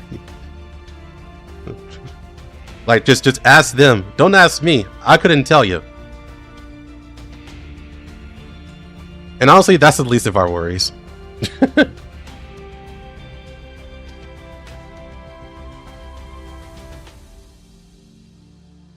Tokarev notices her unsteady steps as she clenches her teeth and forces herself towards the wrecked tank. Let's split up. I'll check the surrounding area. You examine the inside of the tank. Contact me immediately if you find anything. Miss Kalina, the site could still be dangerous. Kalina shakes her head, her gaze firm. There's no time. Don't worry about me. I know how to protect myself. Tokarev hesitates, then finally nods.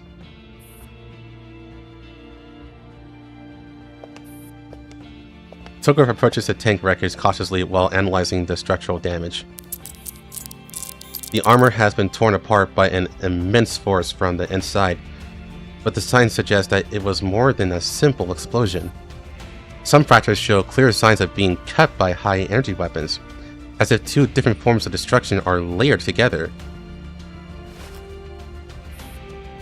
She climbs into the tank's interior. The cramped space is completely devastated.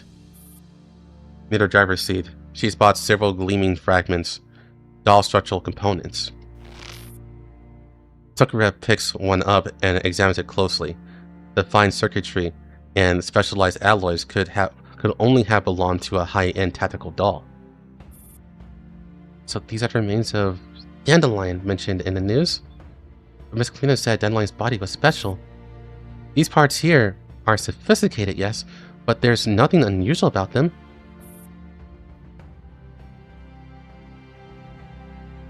What troubles Tokarev more is that the fragments are simply left behind.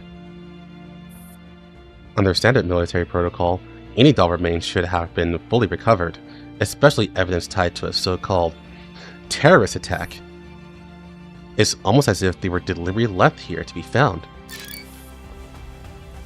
She continues searching and soon discovers large amounts of dried blood on the tank's inner walls and its seats. The splattered patterns indicate blood loss of at least 2 liters, fatal without immediate medical intervention. Yet once again, something is off. There are no traces of human tissue. Why wasn't the scene properly cleaned? Why leave blood and doll fragments but remove biological fragments? Questions pile up in Tokarev's neural cloud, but she finds no answer to any of them. She records everything carefully and prepares to leave the tank to report to Kalina. When her communication crackles with Kalina's faint voice. Tokarev, come here. Quickly. Tokarev climbs out of the tank and false signal. She finds Kalina standing motionless near a pile of rubble about 50 meters away.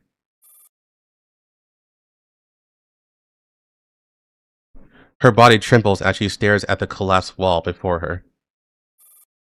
Miss Kalina, did you find something? Kalina doesn't answer. She simply raises a shaking hand and points at the wall. Tokarev looks in the direction. Hanging from the blackened wall is a torn jacket. A Griffin uniform jacket. Its cuffs and collar are shredded, the fabric soaked with blood and dust. Even in this condition, Tokarev recognized it immediately. The commander's jacket.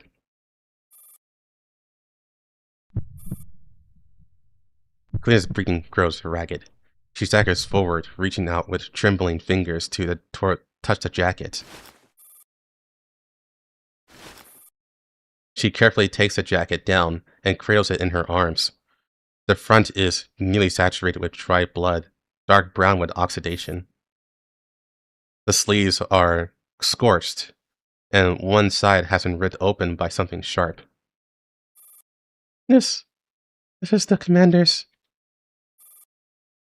Miss Kalina, this alone doesn't.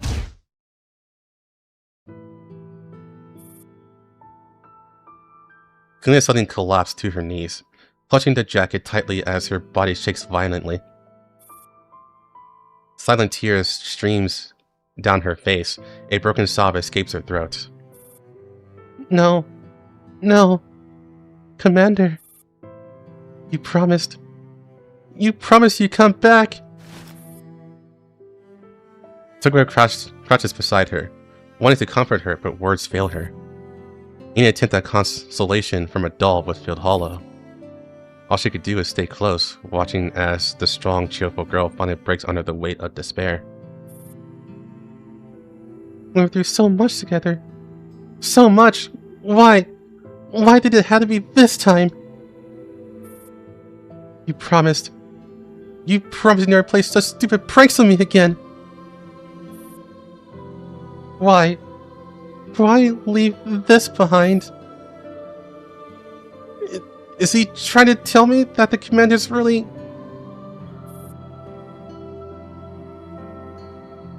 Her voice fades and her eyes lose focus. Tok'ra immediately senses something wrong and catches Kalina as her body slumps forward.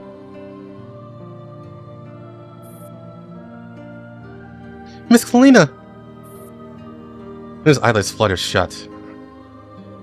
Her lips tremble as if she wants to speak, but no words come. Her body goes limp as her consciousness slips away, her fingers still clenched tightly around the blood-stained jacket. Tok'ra quickly checks her vitals. Her pulse is weak but stable. Her breathing is rapid, and her face looks deathly pale. Preliminary diagnosis: severe exhaustion combined with psychological shock, resulting in temporary collapse. Carefully, Tok'ra lifts Kalina into her arms and looks once more over the devastated ruins. In the distance, soldiers outside the restricted zone seem to have noticed something and began moving in their direction. Hang in there, Miss Kalina. I'm getting you out of here. Kalina is still gripping the uniform jacket. Carrying her unconscious companion, Tok'ra slips silently into the shadows of the ruins, disappearing from sight.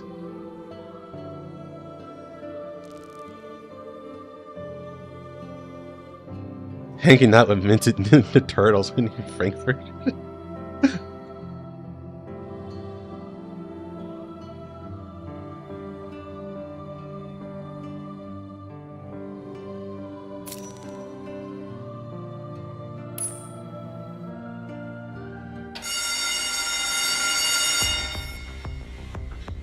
The shrill ring of an alarm slices through the silence of the training ground.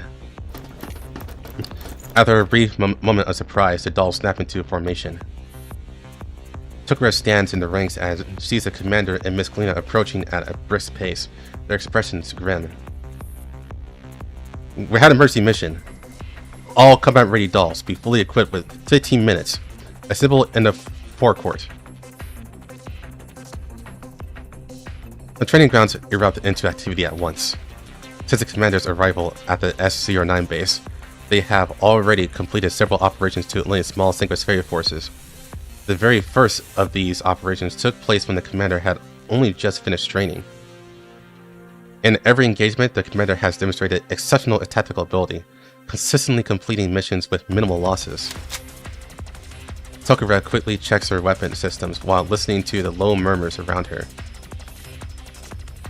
Another sweet mission? Sanguine's activity been frequent lately.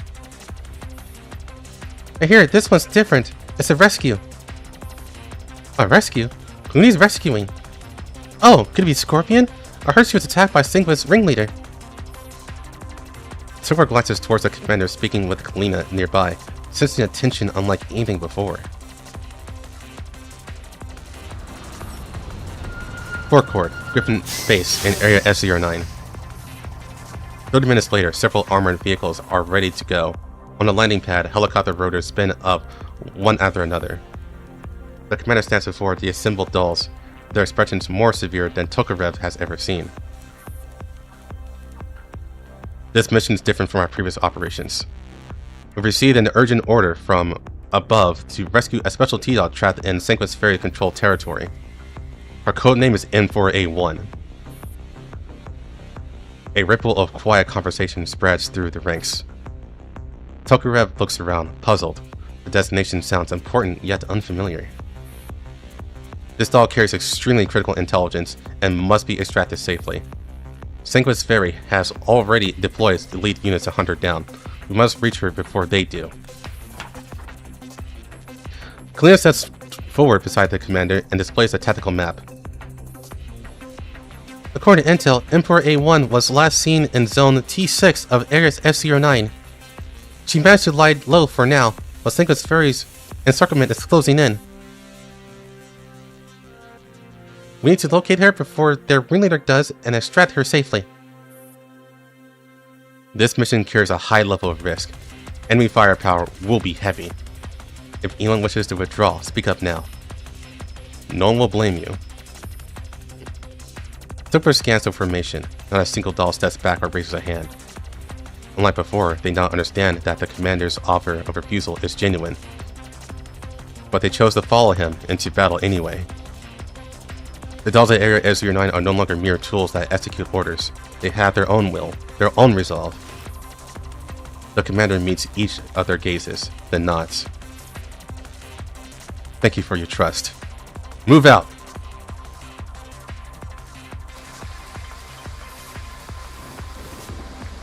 Zone T6, Area SCR9.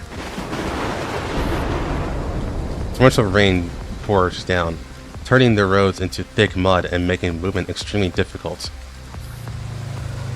The armored convoy halts roughly 5 kilometers from the objective.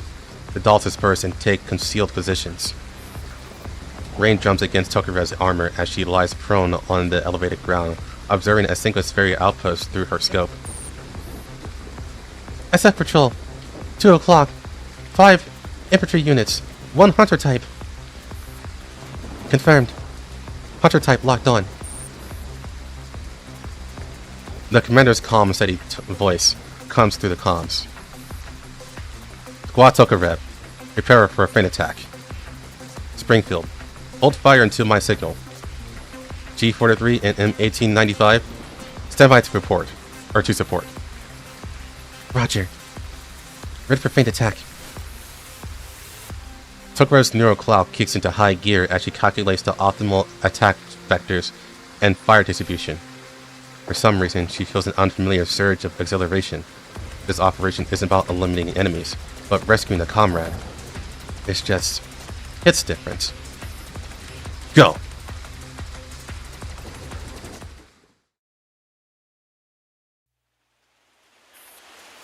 When the fighting ends, Tokarev drags her damaged leg armor to the extraction point and sees a stranger standing beside the commander. A tactical doll with green highlights in her hair, calm yet alert, gripping an assault rifle with both hands. Mission complete. All units prepare to withdraw. Tokarev, you're injured. Tokarev shakes her head, unable to tear her gaze away from the unfamiliar doll. She feels a strange sense of familiarity, even though she is certain she has never seen her before. The commander gestures towards a newcomer. This is M4A1. Starting today, she will be joining us at F09. M4A1 nods to the group, though her expression remains guarded. My general designation is M4A1. Please, address me by that name. I am a Griffin doll, assigned to the AR Special Operations Team. Due to certain circumstances, I am currently being pursued by Synchros Ferry. Thank you all for your rescue. Her voice is quiet. Tokarev notices numerous signs of battle damage on her, clear evidence of a long period spent on the run. Kalina claps her hands happily. That's wonderful! The mission was a great success! When we get back, I'll prepare a special meal to celebrate. You all performed excellently on this operation. Standing there, Tokarev suddenly understands the source of the strange feeling that she's been experiencing. The idea of fighting for someone else. Not for orders, not for programming, but to protect someone. It's a completely new experience. Something she has never felt before. It fills her with joy. GSH-18 and the other dolls crowd around M4A1, greeting her warmly. Tokarev watches the scene, a quiet sense of fulfillment welling up inside her. And yes, as Tokarev watches M4A1 standing beside the commander, a sharp pain suddenly pierces her neural cloud. Move, Tokarev. The electric sting surges again. Her vision flickers and breaks apart. struggles to grasp the logical fragments of memory, but darkness floods in like a rising tide, swallowing everything whole.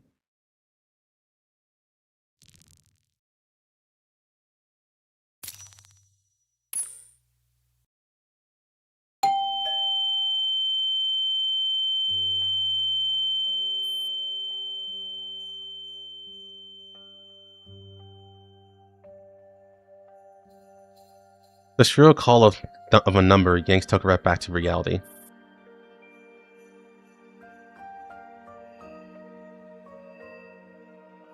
She jolts, suddenly realizing that she is standing in the middle of the hospital reception hall, pushing Kalina in a wheelchair.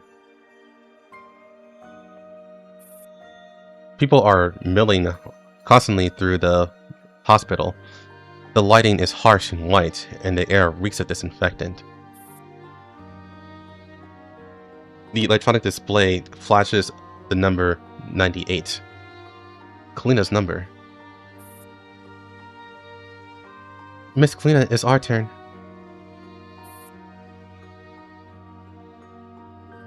Kalina doesn't respond. She sits quietly in the wheelchair, both hands clenched around the blood-stained Griffin uniform jacket, her gaze hollow as if she hears nothing at all. Tokarev lets out a soft sigh and pushes the wheelchair towards the examination room.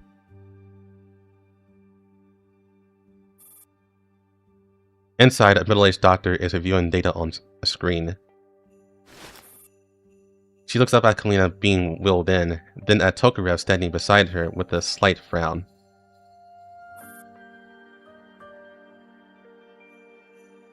Snap back to reality. You're a doll? Yes. My mistress collapsed suddenly due to emotional distress. Please, examine her.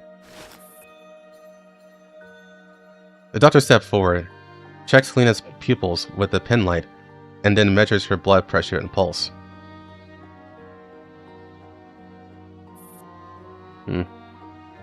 She's experiencing a mild shock. Her vital signs are stable. Looks like extreme fatigue combined with some kind of psychological blow. She was recently discharged, wasn't she? Still physically weak? Yes, she was discharged only a few days ago and has been engaging in high-intensity activity ever since. The doctor shakes her head and writes out a prescription. It's nothing serious. She just needs proper rest and nutrition. These are mild sedatives and nutritional supplements. Take them as directed. Most importantly, she needs rest. No strenuous activity for at least 24 hours.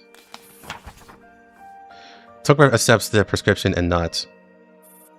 Understood. Thank you, doctor. The doctor hesitates, then adds quietly.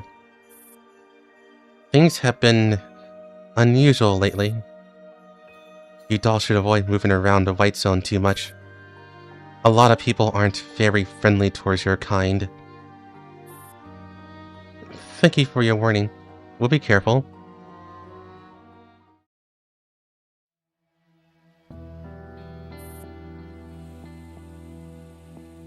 After leaving the hospital, Tokarev brings Kalina to one of the few surviving restaurants.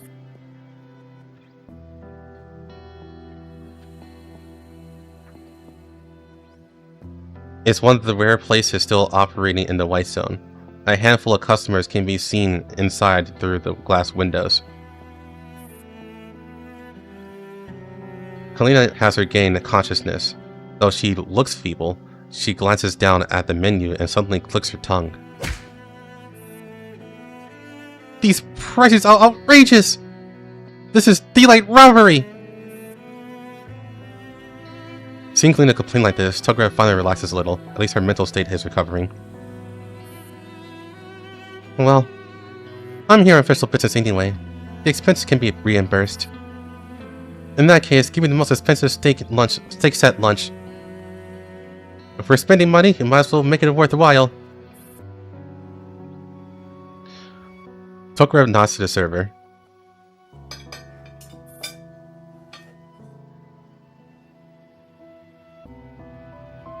The food arrives quickly. Despite grumbling about the prices, Kalina devours the meal with gusto. She has clearly been starving. Miss Kalina, are you feeling better? Kalina swallows a bite of steak and nods. Yeah. I was just exhausted, and seeing that jacket hit me hard. It brought back a lot of memories.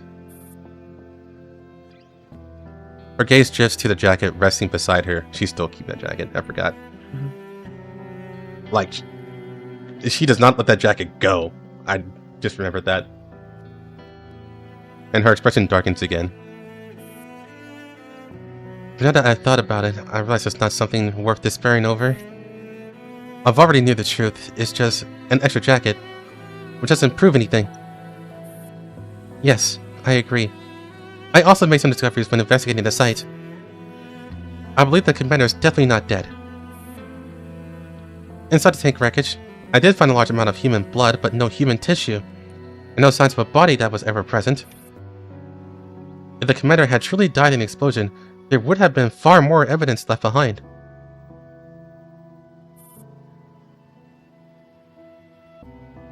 What's even more suspicious is that the site was barely investigated at all.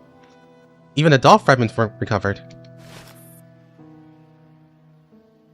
Kalina sets down her cutleries and listens to Tugrep intently. I think the blood may indeed belong to the commander. My guess is that the commander was severely injured in the explosion, but did not die. Based on the scene, I suspect someone removed the commander from the site and deliberately staged the illusion of their death. But why would they do that? Who would do such a thing? I can't be sure of the motive or the people involved. But if we assume the commander is alive and injured... Kalina's eyes widen and picks up on Tugrev's thoughts immediately. He needs treatment! Medical supplies! Hospitals! We need to look in hospitals! Tugrev nods. The commander is currently missing. If even the authorities can't locate him, they certainly wouldn't have gone to a hospital under his own name. However, medical supplies are strictly controlled. Without hospitals, it would be extremely difficult to obtain sufficient medicine and equipment. If we track the flow of medical supplies, there should be leads. The problem is, including the one we just visited, there are many medical facilities in the White Zone. Finding specific information won't be easy. Determination blazes in Kalina's eyes. Then, we investigate all of them. Hospitals, pharmacies, clinics, any place that could provide medical supplies. If the commander is still alive, there will be traces. She stands up, then immediately sways as her legs threaten to buckle. Tugrep catches her in time. Miss Kalina, you need to rest. The doctor said no strange activities for at least 24 hours. Kalina shakes her head. No. We don't have that much time. If the commander really is alive, he might need our help right now. We have to act quickly. At least finish lunch first. We also need to formulate a proper plan. Kalina hesitates, then sits back down and picks up her cutleries again. This time she eats not with frantic hunger, but with clear intention, to restore her strength and preparation for what comes next. Tugrep, thank you.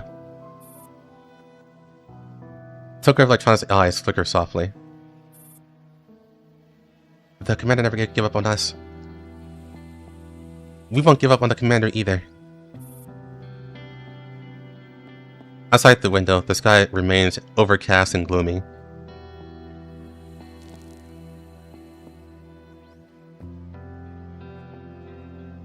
Alright, it should be here.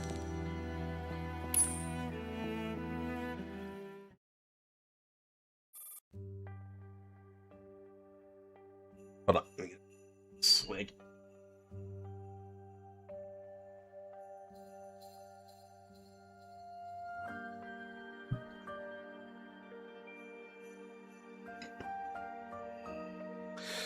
The night sky is pitch black, yet the busy hospital remains brightly lit.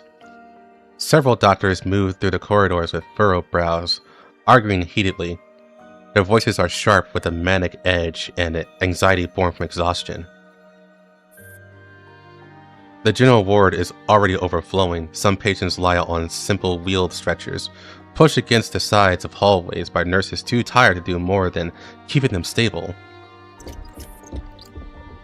A logistics team forces its way through the crowded corridor, pushing carts piled high with supplies.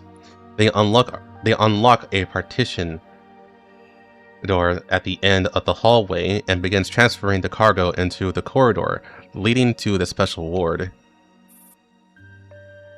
Seizing the moment while the supplies are being arranged, a waist-high cardboard box splits open from within. The packing tape is sliced cleanly apart.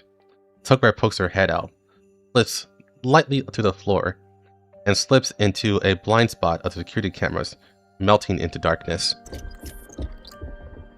The sound of wheels rolling resumes. Once the logistics crew leaves, Tukarev moves soundlessly through the shadows until she stops before a door, completely unnoticed by the rigid infrared cameras. Miss Kalina, I've approached the target according to plan. Acknowledge. Proceed carefully. Do not expose your identity. Understood. Tukarev pries open the lock and pushes against the heavy iron door. The door protests loudly, the sound echoing through the silent corridor.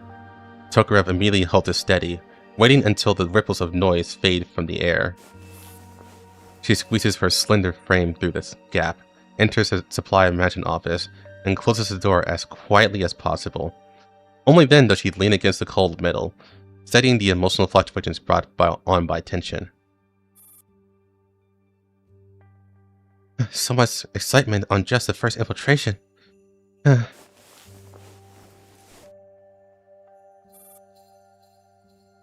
For a supply management warehouse, this room is ridiculously small.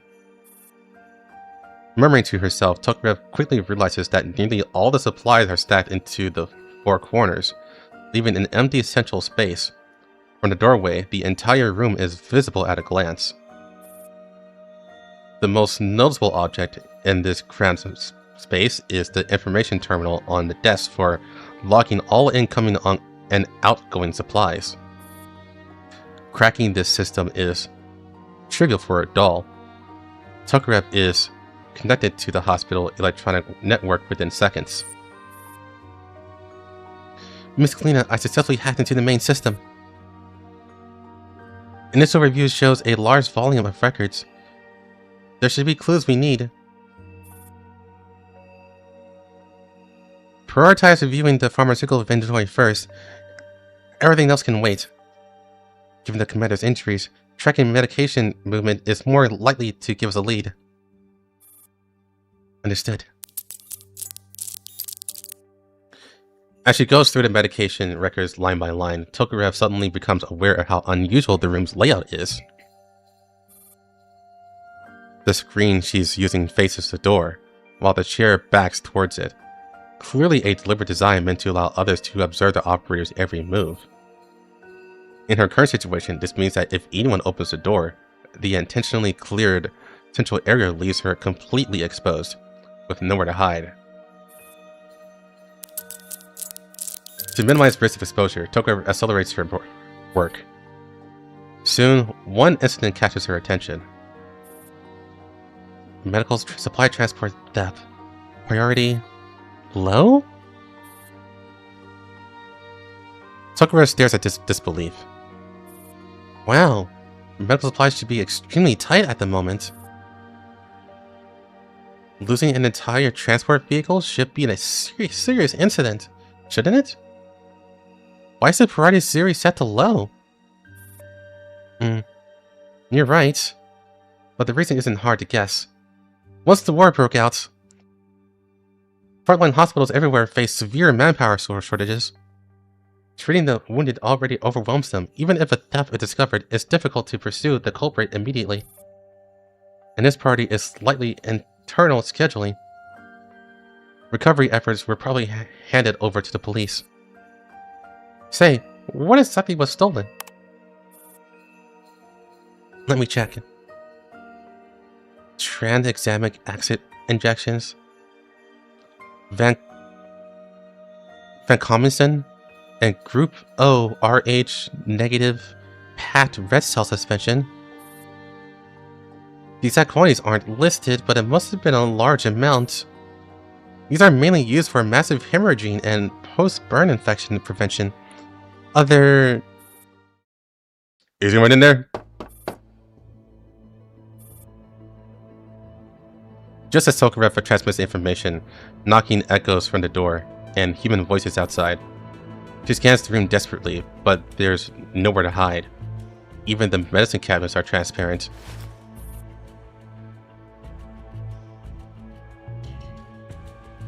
She turns around and realizes there are no windows. No ventilation ducts either. Stuffy in there then. Probably empty inside. Just use a key and open it. Patients are still stares in the first class soundtrack song names. That makes sense. Because I know the song names too. Patient's still waiting. There are 2 people outside. No, maybe more. Can she run? Where would she even go? There's no exit, no cover. Nowhere to escape. Could she knock them unconscious? Even if she did, what then? Too many staff members would cause a commotion in an already strained hospital. That would inevitably trigger an investigation, one that could lead to her neural cloud being wiped, and Miss Kalina being implicated as well. Fine, give me the key. Metal scrapes inside the lock. The key is turning. That's the loudest key I've ever heard in my life. Holy shit. Tokurev's neural cloud kicks into high gear, simulating different possibilities. At last, which is the worst case scenario, and the contingency. Miss Kalina, code red. Transmit the data now. Leave the hospital stat. I'll handle the things here. And then... Her fists clench. She hesitates. But the lock turns relentlessly. After some clumsy probing, whoever is outside has figured out how to work the lock. The internal mechanism is about to give. Tokarev is running out of time. Then, I'll reset my neural cloud to become an autonomous doll assigned to supply management. That way I'll pass the subsequent neural cloud inspections without implicating you. Order, Commander. After saying it aloud, Tokarev feels oddly relieved. It's the best option available.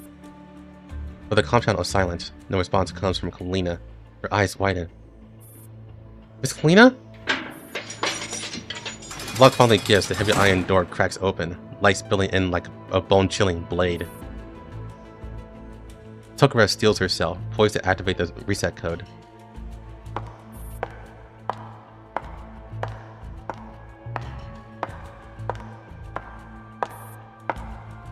The sound of high heels approaching from down the corridor. One more person won't change anything. The result is the same either way. Just before she commits, a familiar voice cuts through the air. What are you 2 doing here? Entry to the supply management department requires authorization. Do you have the proper paperwork?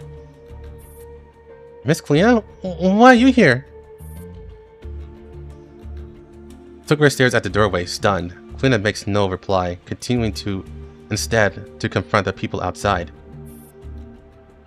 Administrator? We were just... Must be newly signed residents. Don't you know this department has suffered repeated thefts recently? Forcing entry at this hour? I can't help but question your conduct. Tokarev is gobsmacked. Miss Kalina is impersonating a hospital administrator? But on second thought, her suit, her bearing, it really does fit, especially for someone overseeing logistics. Ma'am, the patient in the ward won't last much longer. He's in agony. We just wanted to let him go with dignity. You didn't accuse us of procedural violations, but you can't accuse us of theft. Hey, stop talking! You have to lose your job? Get your hands off me, I didn't do anything wrong. Ma'am, since you're here, I formally request anesthetics. I'll complete the paperwork afterwards. The situation outside grows messy. One of the residents' doctors start arguing stubbornly.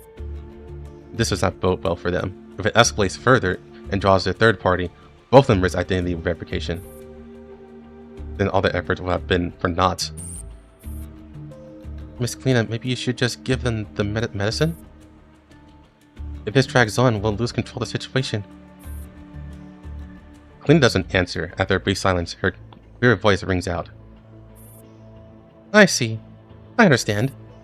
However, goodwill must be practiced intelligently. Forcing open supply management door is not the way to go. Wait here, I'll personally handle the inventory registration. You can complete the paperwork afterwards.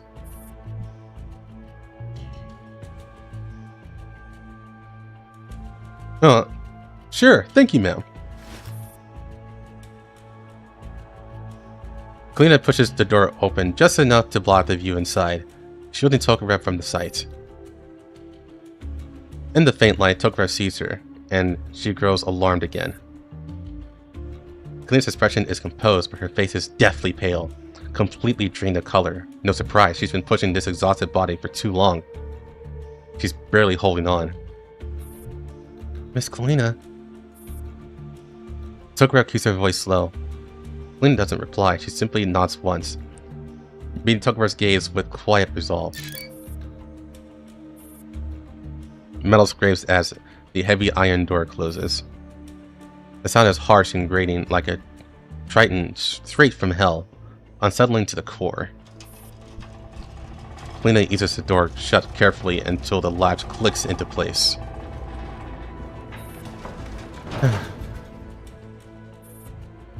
Only then does she let out a long exhale. Her once upright posture sags visibly. She turns towards Tokarev, nods weakly, then forces a thin smile before stepping forward. At that precise moment, Tokarev suddenly hears a sharp snapping sound. She jerks her head up. When she forced the heavy iron door earlier, she seemed to have torn a hinge loose. Now it's tipping towards Kalina. Oh no! There is no time to warn Kalina. The broken hinge has given way completely. The door crashes down towards her back. Damn it! Tokarev instantly disconnects from the terminal and lunges towards her with all her strength.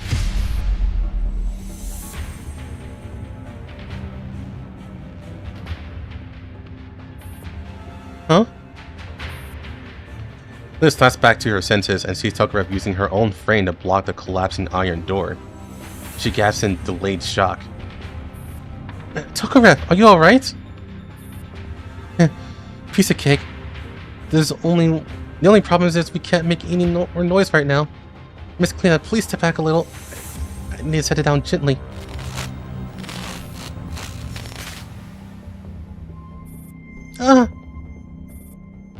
At the worst possible moment, that familiar stab of pain surges up from deep within her neural cloud.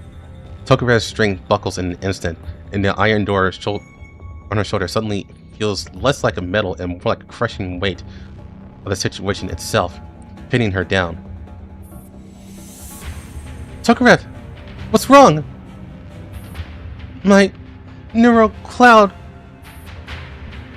She no longer has the strength to answer. Seeing how bad it is, Kalina tries to help lift the door, but her frail body fails her just as badly. Ma'am, are you okay in there? What happened? The resident doctors inquire from the outside the door. They clearly haven't realized what's actually going on, only that they heard some noise. Tokarev clenches her teeth and shakes her head lightly at Kalina. Kalina understands at once. She studies her breathing and forces her voice to sound normal. It's nothing, I just tripped a little. No need to worry. Oh, okay. Just call me anything. The voices outside fall silent. Tokarev feels her strength continuing to drain. pain in her neural cloud drives her down onto one knee, leaving her to rely purely on her brain's structural integrity to bear the weight on her shoulder.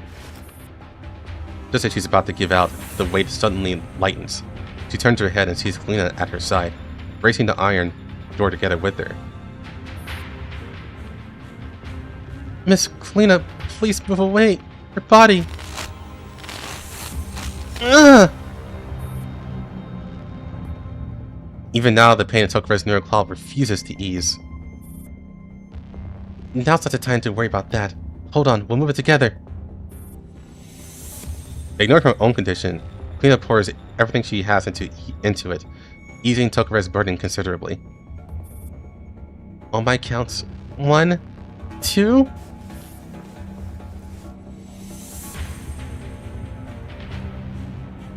Kalina, her face flushed red, and Tokare slowly pushed the heavy tilted iron door upright. At last, they carefully leaned it against the wall. Finally. With the crushing weight gone, the pain in Tokare's neural cloud gradually subsides as well. She doesn't have the time to figure out what just happened. Then his legs give out, and Tokare quickly moves to support her, helping her sit down slowly on the floor. I'm sorry, Miss Kalina. I should have been able to handle it myself. Even in complete exhaustion, Kalina still flashes her warm, reassuring smile. We're partners, aren't we? When a partner's in danger, of course we help each other. Don't be such a stranger. After a short rest, Kalina recovers a little. Alright, let's get down to business. I didn't have time to reply earlier, but the stolen medical supplies record you found perfectly matches a medical contingency plan. A plan that Commander and I drafted back in the submarine base. The Commander was injured in an explosion back then, too. I personally treated him, so only the two of us know the details of that contingency plan. Tokare, please hack into the system again and trace that medical supply truck.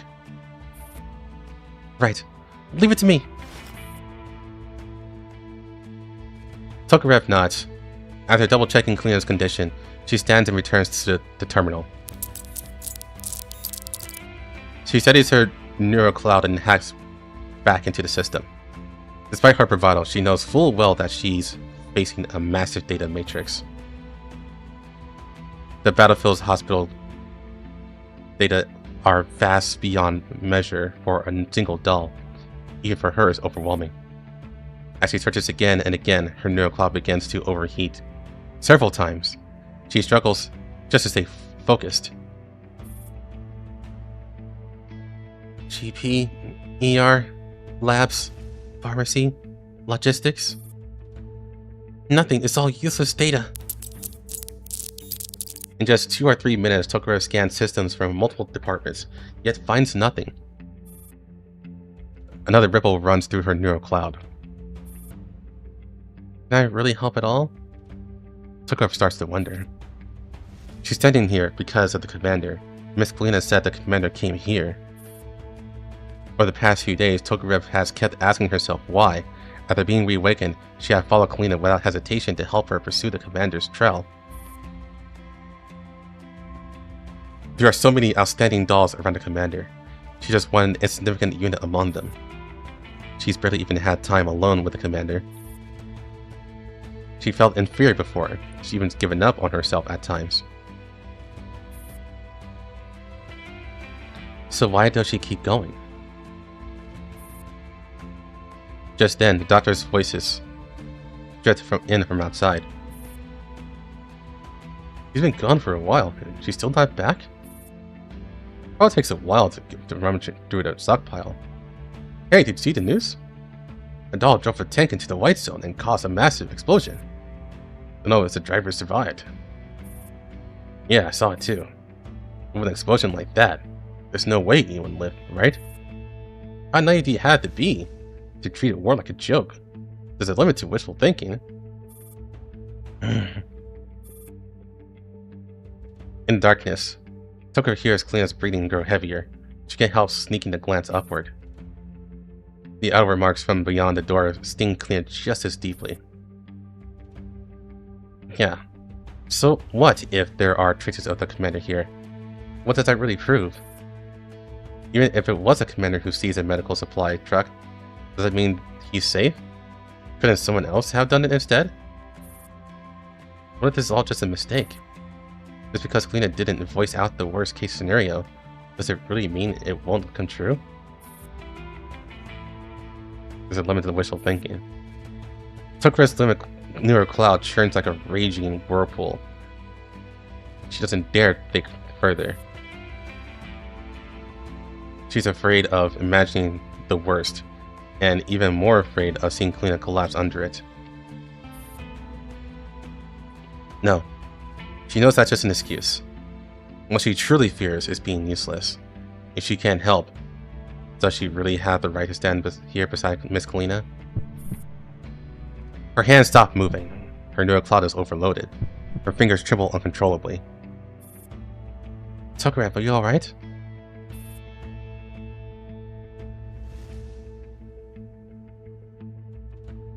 Miss Kalina, I'm fine, I just... It's okay, Tokurev. Don't put too much pressure on yourself. I know hacking the system isn't easy. If every problem could be solved easily, there must be a carefully crafted lie behind it all. That's why I believe we're on the right track. And I believe the commander's safe.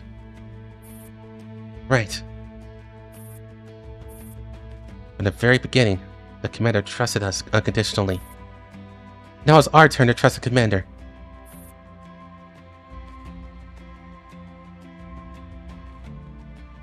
In the darkness, Tokurev seems to see a warm ray of light.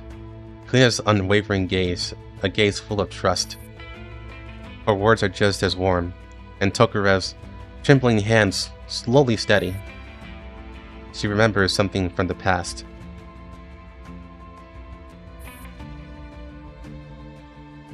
To me, Area S09 isn't just a military outpost. I hope it can become, even temporarily, a place that's as safe as possible, a home. And in this home, every member, whether carbon-based or silicon-based, deserves respect.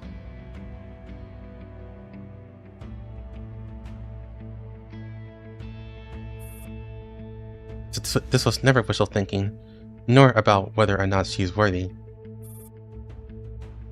It's people like the commander who gives dolls like her a place they can all call home. Rank and status never mattered, nor did one's strength or weakness. Before anyone could even ask who deserved to stand beside the commander had already transcended that question by granting every doll the same respect. Before the commander and Miss Kalina came to S09, Tokurev had always thought such ideas were silly delusions.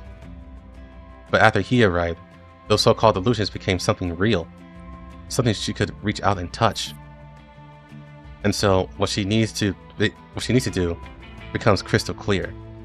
With that realization, her neural cloud gradually stabilizes.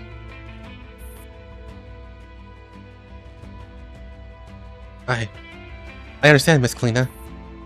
Thank you. I know what I have to do. Great. You got this. It'll be fine. Tokurev's hands return to the keyboard as she launches another assault on the vast information matrix.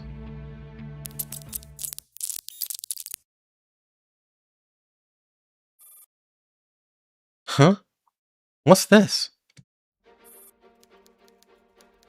As she runs iteration after iteration almost subconsciously, Tokurev suddenly notices something odd in the backup server.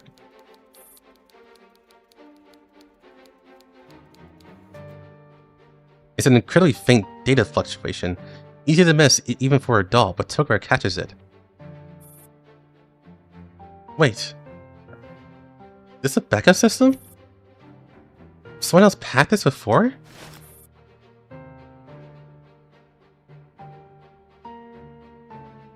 She looks up and meets Kalina's eyes. Clearly Kalina heard her murmur.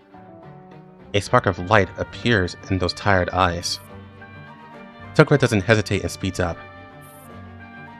The hacker was highly skilled and almost perfectly erased all traces, but Tokurev managed to find a discrepancy between the backup system and the main system. Miss Kalina, I found a medical supply truck. Do the vehicle records match? No, but I found a lead. On the night that truck was dispatched, another medical supply truck received a temporary assignment. I think someone hacked the hospital's task system and took advantage of the chaos. Drug consumption on the front lines is intense, so nighttime resupply runs aren't unusual. Mobile dispatches could simply be routine and not necessarily the work of a hacker. We need to keep a cool head in urgent situation, Tokarev. Yes, you're right. The dispatch itself isn't the issue, but if there was no hacking, there'd be no reason for this record to be deleted from the main system. A normal assignment wouldn't exist only in the backup data. And don't you think the act of deleting it is strange enough itself? You mean... Yes, I think this is very closely connected to the commander. There's a glimmer in Tokarev's eyes. Those two dogs outside wonder what the fuck he is doing here. They're like, oh, it's probably gonna take a while. They're probably jerking off now, I don't know. I found the GPS location of that medical supply truck. It stopped at a parking lot in Frankfurt. I sent you the coordinates. She disconnects from the terminal and wipes her traces. Taking anesthetics from the storeroom, she hands them to Kalina and helps her stand. You were right earlier. If it were someone else, I wouldn't dare get my hopes up. But if it's the commander, then nothing is impossible. Miss Kalina, the commander is definitely alive and waiting for us somewhere. In the darkness, she sees a look of immense relief spread across Kalina's face. That radiant smile reminds Tokarev of the afternoon when the commander and Kalina invited everyone to install gasol nostrils. She remembers only the sunlight and the weather of that day, warm like Kalina's smile, calm like the commander's eyes.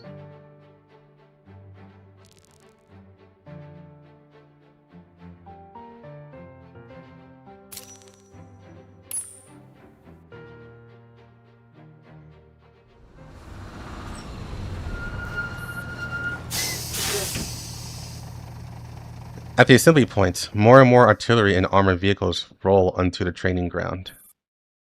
Passing this close to them, the vibrations coming up through the ground are enough to set anyone on edge. Yet the petite doll's mind is nowhere near the field. GRMG-23, you're drifting out of formation. Huh? Sorry. MG-23 jumps at her name and immediately hides her hands behind her back. What's that? What are you hiding? Shush. MG-23 glances left and right, then pulls out a small object from behind her. A straw-woven little bunny? That's adorable. I didn't know you could make things like that. It's nothing fancy. But after this operation's over and we wipe out Sanguis Ferry, I want to give it to the commander at a celebration banquet. You mustn't tell the commander directly, okay? So that's what it is. Don't worry. But still, will the commander like it? What if it's too childish? I can't say for other humans, but our commander will definitely like it. So... what are you two talking about? Commander! 23 hurriedly hides the bunny again. At the same time, Tokarev instantly steps in front of her. Why are you both so tense? What's going on with MG-23? I'm fine. There's absolutely nothing here, and we weren't talking about some straw out. At Tokarev's reminder, MG-23 quickly clamps her mouth shut. Well, if it's nothing, then hurry and join the other squads. This operation only requires coordination with the army, but we still have to give it everything we got. Stay sharp and let the military see what we can do. Yes, Commander. Understood, Commander. Oh no, it's this one!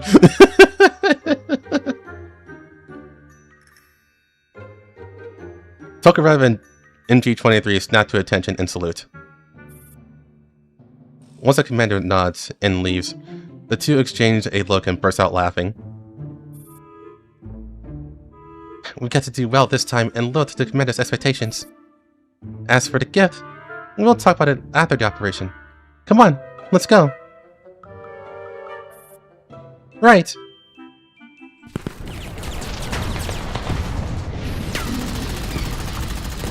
Ah! Quick, get the cover, move! Command Center! Command Center! We're under SF fire! Command Center, do you copy? No, it's not sync with Ferry! It's friendly forces! We're under friendly! Tokarev closes her eyes. Her ears are ringing.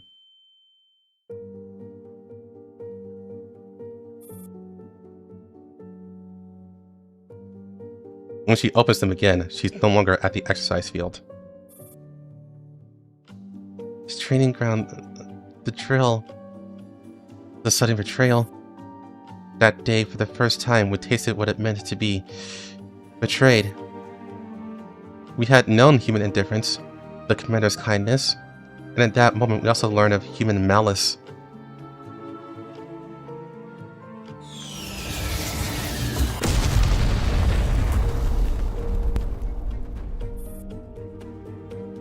Retreat! Retreat!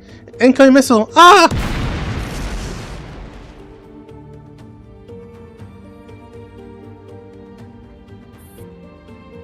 Tokarev's voice echoes across the expansive battlefield. MP-443! C-14, where are you? Through the comms, Lianfield's voice is shredded by artillery fire and shriek of the wind. It's too late! Tokarev, fall back immediately to the 17th defensive line. They're already here! No, I still have my teammates!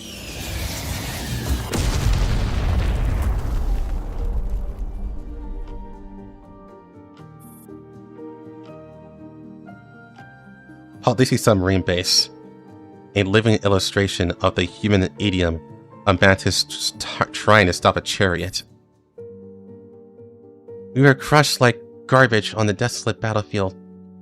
Practically, I don't remember the moment I was destroyed. Because no one ever recovered my remains from the field.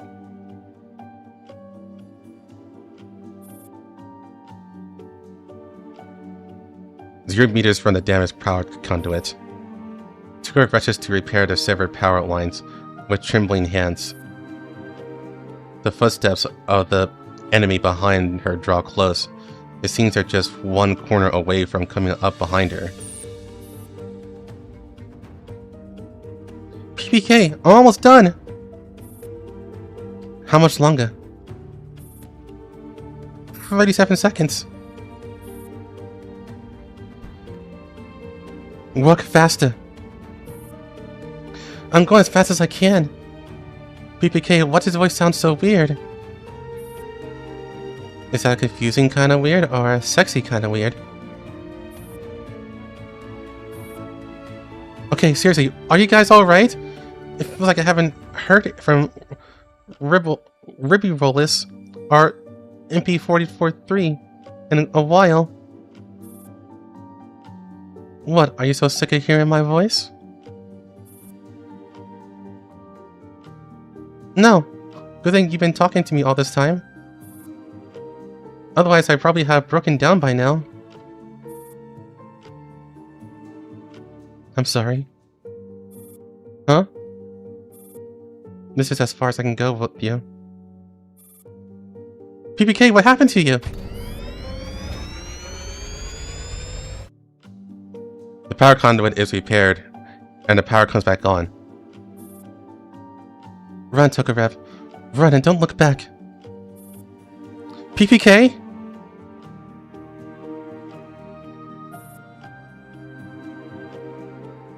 Do not go gentle into that good night. Old age should burn and rave at close at day. Rage. Rage against the dying of the light!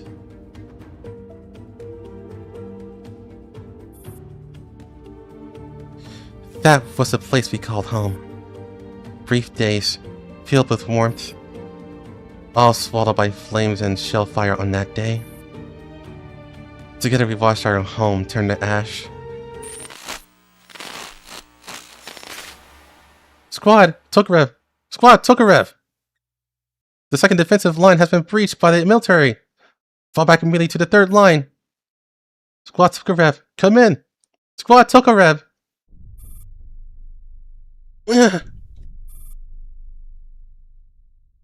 Tokarev opens her eyes to find a massive slab of broken concrete pinning her down. As her senses return, the fierce heat from the bombardment washes over her, tormenting her whole body. She can't move at all. When she tries to push the slab away, her frame doesn't even have the strength to lift what should have been a trivial weight.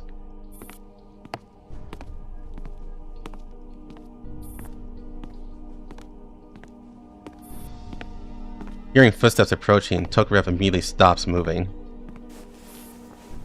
Then she feels someone pushing the slab off her. She tightens her grip on her gun.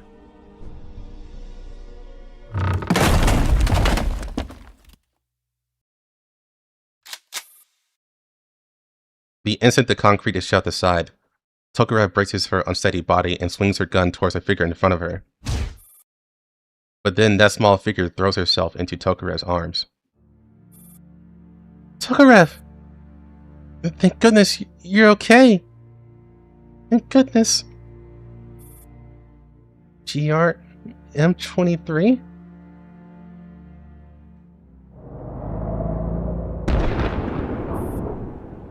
Just 2 more kilometers and we'll reach the third defensive line. Some of our comrades are still there. I can still pick up their signals.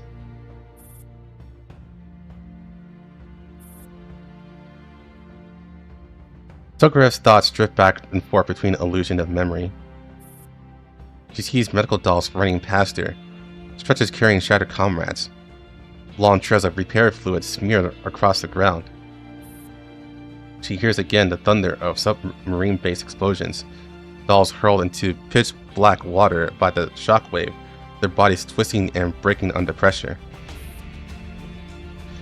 She can almost smell the acid, the acrid stench of the burning at the Griffin base. See her comrades calling out names of the missing amid the ruins again and again. Tokarev looks ahead. As far as her vision reaches, everything is scorched earth. Across the blackened ground lie ruined doll frames impossible to identify, along with countless severed limbs still sparking with electricity. So this is the might of the military? How could they? Supposed to be a drill, but they did this to us. It's impossible to tell if the commander's in danger right now. No. We must have faith in the commander. Right. You're absolutely right. MG-23 forces a faint smile at Tokarev. Oh, there are comrades holding out in that ruin ahead. I just received an encrypted transmission from them. Let's head there first and regroup with them. Following the signal, the two of them enter the partially intact ruins before them.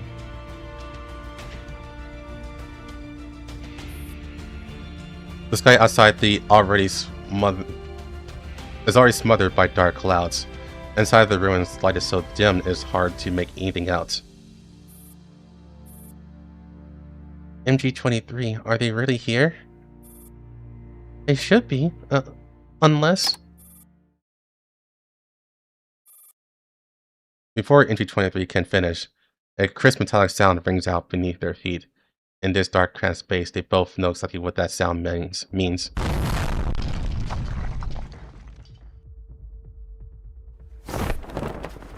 The instant the bounding mine leaps up and detonates, Tokarev and MG-23 throw themselves flat. Steel pellets sprayed by the explosion punch through the surrounding concrete, some striking the two dolls as well. There's no time to check for damage. Almost immediately after the blast, Army infantry lying in ambush open fire on them. Damn it! Tokarev draws her weapon and pulls the trigger at the oncoming enemies.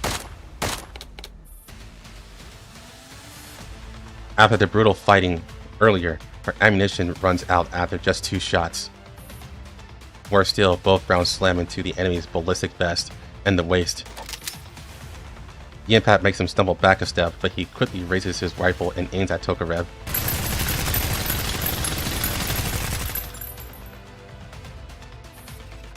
In the burst of gunfire, Tokarev, who had been about to rush in for close combat, sees the enemy collapse like a puppet with his strings cut. Off to the side, MG-23 lies on her flank, smoke still curling from her gun barrel. 23!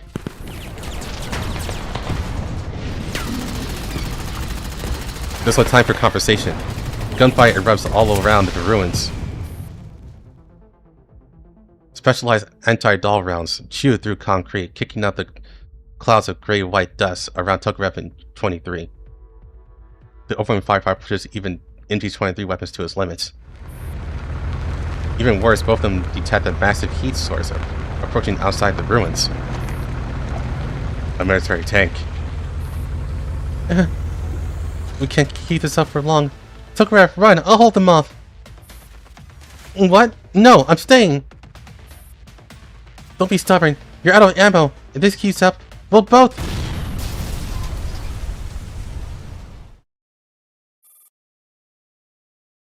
The roar of the tank's cannon drowns everything out. The ruins are ripped apart by the blazing shell.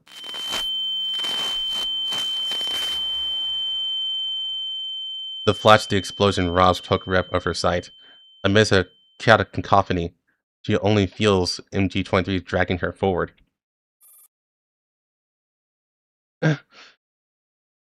23, you... live... Go protect the commander. Through the scrambled interference in the comms channel, Tokarev vaguely hears those words. Then the tank roars again as a second shell comes screaming in.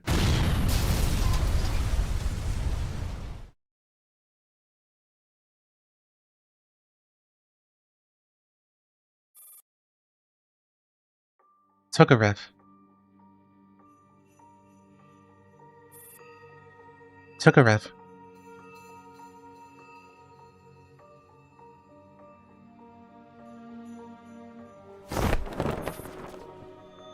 "23!"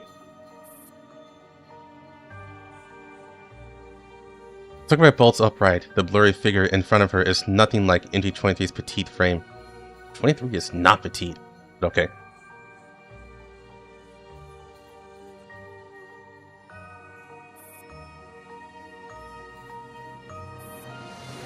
M4? M4 doesn't answer. She steps closer and places something into Tokarev's hand. There's a straw woven bunny, burned halfway through.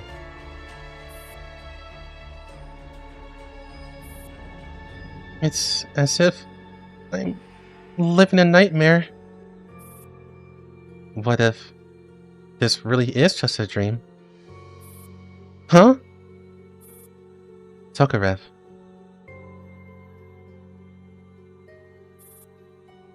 Do you regret choosing to fight for the commander?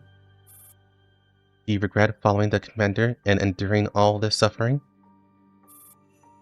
Have you ever resented the commander?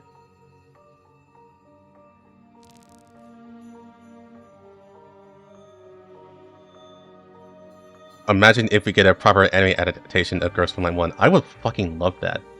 But we're not getting it.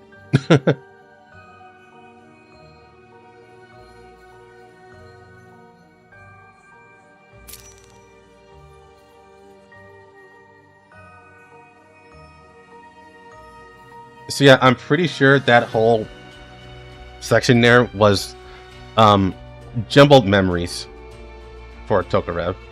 Basically all of her PTSD just curled up in one big nightmare.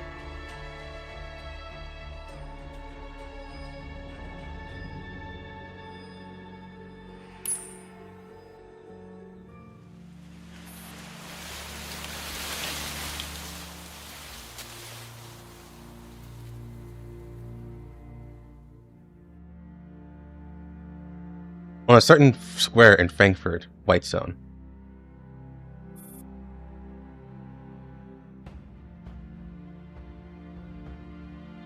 Morning breaks under a dark, heavy sky. Beneath thick storm clouds, a shattered square is packed with families who have come to mourn. Simple memorial stones have already been erected, each carefully engraved with the names of the dead. Several figures who look like military officers stand nearby, handing fallen soldiers dog tags and personal effects to sobbing relatives. One elderly man collapses on the spot after opening an unsent letter written by the deceased. Field nurses rush forward to give aid. Before long, an ambulance pulls up, stirring the crowd into uneasy motion. Seeing that the time has come, a colonel steps onto the platform at the center of the square. After a brief sound check, he begins to read from his prepared speech. Today, we gather here not only to commemorate the great warriors who fought to their final breath in Frankfurt, but also to remember the civilians whose lives were taken by the flames of this cruel war. And remember, as well, the commander who fought until the very end of this battle.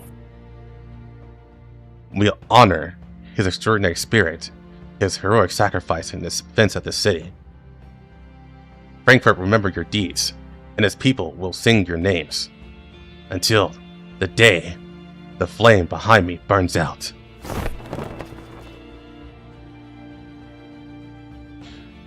The colonel steps aside. Behind him, a column of fire rises. It is an internal flame, fed continuously by natural gas lines, impossible to extinguish with water, never allowed to go out. A hero's flame, burning on as long as humanity itself still draws breath.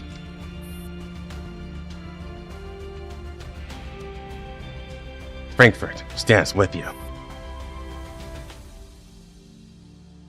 Amen. Amen.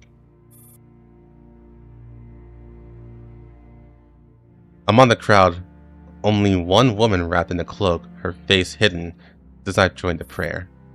She feels no sorrow, only seething anger. Her shoulders tremble as she clenches her teeth. These people are spouting nothing but lies. They haven't even found the body, and they've already have the audacity to feed us such nonsense. Miss Kalina. Sensing Kalina's emotions spiraling out of control, Tokarev quickly takes her hand. Realizing herself what's happening, Kalina closes her eyes and forces herself to calm down.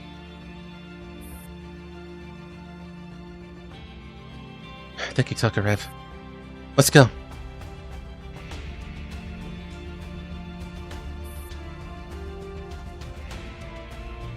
Kalina and Tokarev leave the square and head into a quiet, deserted alley.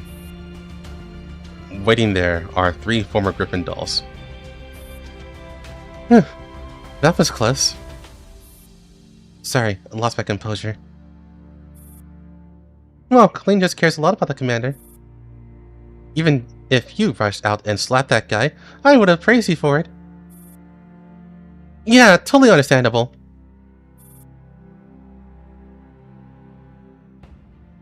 Thank you, all of you. Thank you for being willing to help me and the commander. Kalina, you're being such a stranger. Didn't we already agree last night that we'd help you? I'm sure the commander is fine. Yes, definitely. It's a shame though. Even with my help this time, we can only get 3 of you out in such a hurry. If only we had more people. It's alright. This is already enough.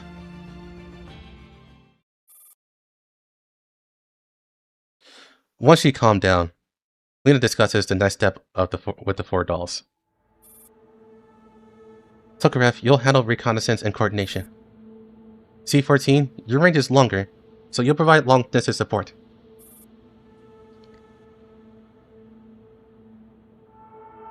C-12 and Z-805 will handle assault and fire support. Understood. Now, let's head towards the target. According to the map, it's at our 12 o'clock.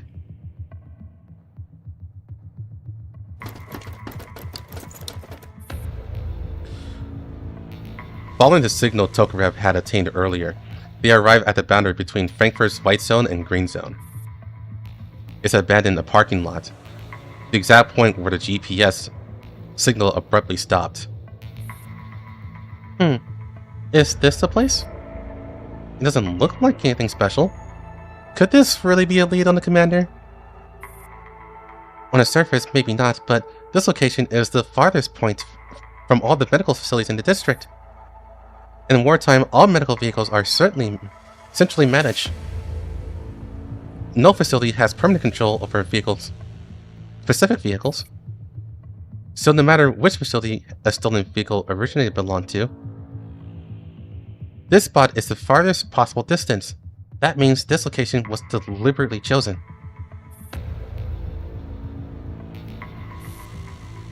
Miss Cleveland, what is it? Why do you look so grim? When you put it that way, it really does sound like something the commander would do. Look over there! Kalina and the others turn towards where 612 is pointing. At their 10 o'clock, several police cars with flashing red and blue lights surrounding a parking space has already cordoned off with tape. From Kalina's vantage point, she cannot glean much from the situation. Just the busy backs of a few police officers. C-14, what do you see from your side? Looking from above, I do see a medical vehicle surrounded over there, but I can't tell if it's the one we're looking for. Are the police really that sharp?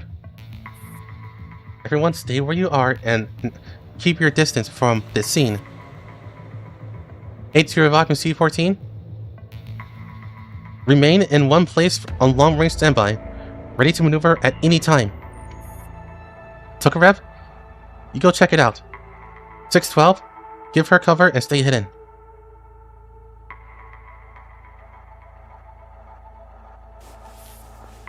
Everyone moves according to Kalina's instructions. Tokarev advances carefully while Kalina waits patiently for intelligence, ready to respond to any sudden developments. Tokarev moves lightly, making no sound, until she slips into position atop a low building, close enough yet difficult to detect. That's strange. What is it, Tokarev? The police are still investigating. They just arrived not long ago, about the same time as we did, and they actually know less than we do. It looks like they just received a call from a passerby and came to check it out.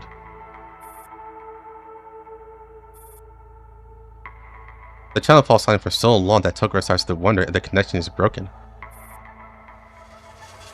Just as he's about to check the connection status, Kalina's voice comes through. Let's go. The police won't find anything. If the commander wants to hide, he won't leave any traces. This is probably just a decoy. The real clues won't be here. Everyone split up. The commander should have left other clues nearby. Prioritize searching while avoiding the police. Understood.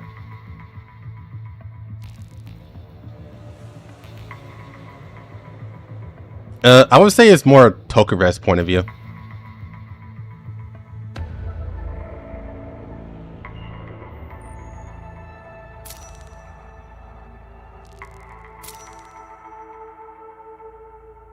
Let me check this one real quick. I just want to remind myself of this map.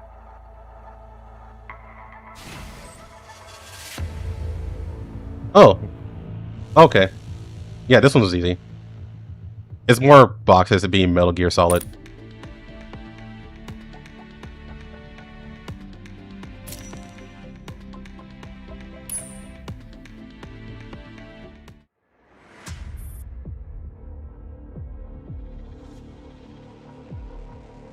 On the outskirts of Frankfurt, White Zone. Oh! Oh! Kalina, come take a look! Quick! Here 612 over the channel. Kalina and Tokarev slid past the guards to hurry to her side.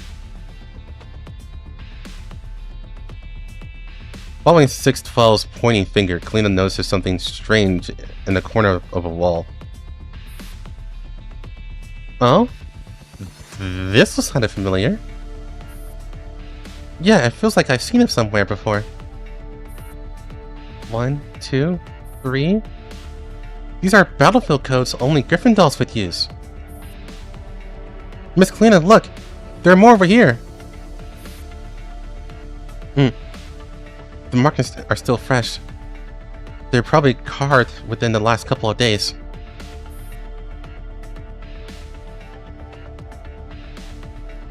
The scratches on the ground look random at first, but if you trace them towards 7 o'clock, you notice they are more densely distributed in that direction.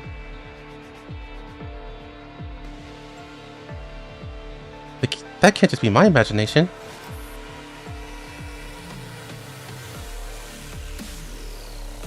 The guns look way cooler in this game, so I will say, thanks to it coming out on Steam, the quality looks immensely better. For sure. Compared to my phone art emulator.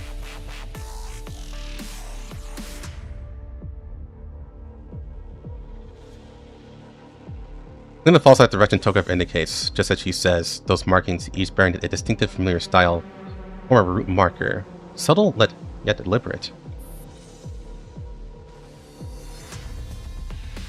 And as for who left them, Kalina makes Tokarev's gaze, the light blooming across her face. It's a commander! Yes, it has to be. As long as we follow these markings, we'll definitely find where the commander is.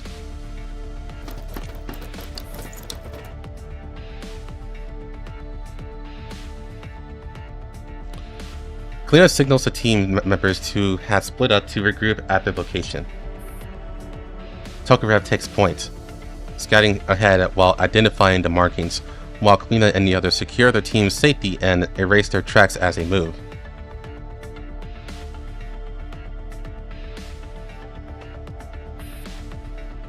Following the trail, Kalina groups arrive at the abandoned transport station. It's 4 kilometers from where the medical supplies vehicle was ditched, far from the site of investigation. Whoa! The commander isn't hiding around here, is he? This place is a mess!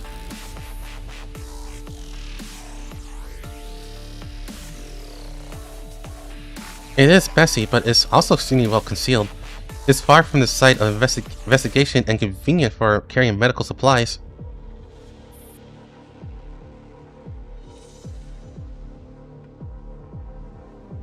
Given that the commander is injured, this location is both hidden and secure enough.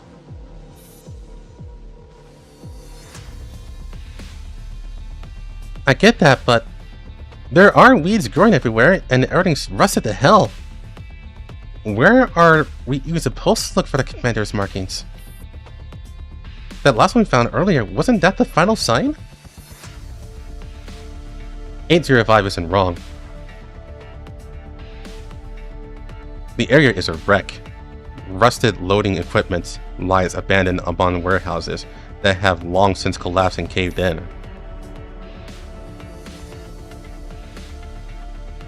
Some shipping containers have had their paint eaten away by the wind and rain, exposing brittle rust beneath. 612 pokes one lightly with her finger, and a chunk breaks off. Lena takes it all in. Everyone split up and search. You know the drill. Stay alert. The others nod. As escort, Tokura stays close by Klena's side.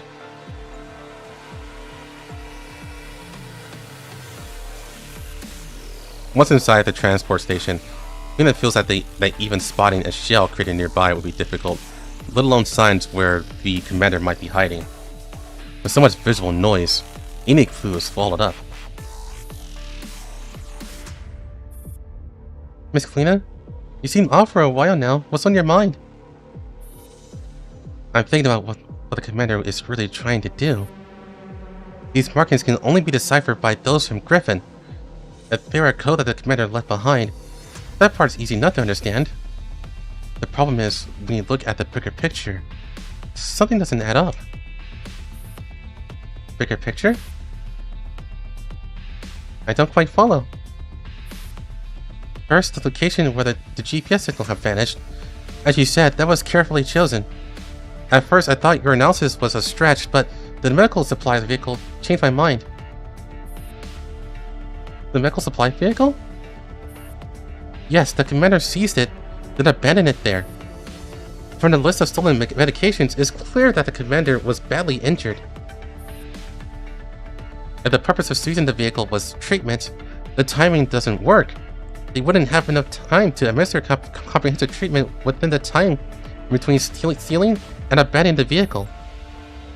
If abandoning the vehicle was meant to hide his tracks, then taking the vehicle in the first place was far too conspicuous.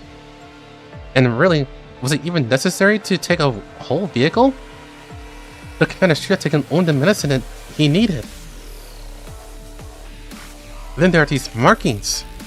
At first, there were many of them, but the farther we follow the trail, the fewer there are. Have you noticed the pattern? It feels like the commander keeps leaving clues, but then cutting them off. As if they want to tell us where he is, but deliberately keep us at a distance? You're mostly right, but it's not about distance. It's about getting the timing right. Timing? Yes, think about it. Even though the clues are encoded so that only we can read them, the markings themselves are extremely conspicuous. It's like dropping your bank book on the street. Anyone who finds it knows someone lost money, but without the password, they can't withdraw a thing. So even if they can't access it, they still know someone lost something? Exactly. Like you, I can't quite grasp the commander's true intentions. Leaving clues only Griffin folk can read, stealing medication that perfectly matches the medical plan I prepared. It's as if he knew I would come. It feels like flying a kite. Just when it's about to rise higher, the string is cut at the last second. Miss Klena, don't lose heart. Even if things are really as you say, then we are still getting closer to the commander. In other words, this is just a small stretch of darkness before the dawn. None of our efforts have been in vain. We've been through situations like this far too many times already. If anything, it's the opposite. If every problem could be solved easily, there must be a carefully crafted lie behind it all. Isn't that right? They speak in unison, perfectly in sync. Tokura is a bit taken aback. Seeing her expression, Klena can't help but laugh. Looks like you remembered that line. I suppose it's quite apt, considering the situation. As long as we keep going to the very end, everything will become clear. Ah, it's wonderful, Miss Klena. What is? It's truly wonderful to see you smile again. How strange. I owe much both to the commander and you. Without your support, I wouldn't have made it this far. It's my duty. You don't need to. Huh? Look over there.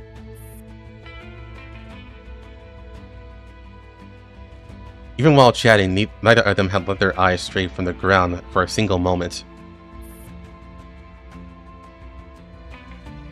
Tokarev is the first to spot the anomaly. Following her gaze, Kalina sees the final marking. This direction leads to... Having figured out the direction, Kalina breaks into a run. Tokarev follows close behind.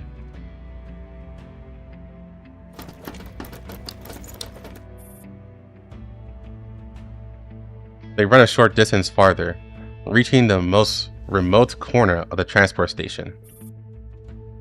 There, Kalina carefully examines a patch of ground strewn with debris. This is a ventilation shaft. And look, the cover looks like it's been pried open with a crowbar. We're getting closer to the commander again. This should be it. Call everyone over. We'll regroup here. Got it. Before long, the other 3 dolls arrive. The metal cover of the ventilation shaft is heavy, and it takes all of them working together to pry it open. Once the opening is wide enough for a person to fit through, Kalina peers down. Below, the shaft drops into darkness, with a passage leading deeper underground. Looks like we found the right place. We'll go down one by one.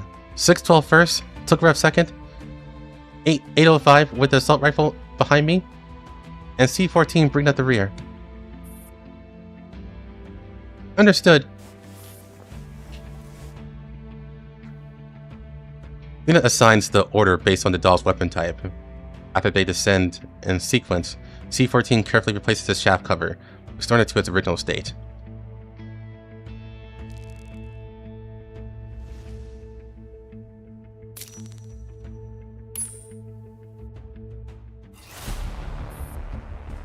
Underground area, Frankfurt, White Zone.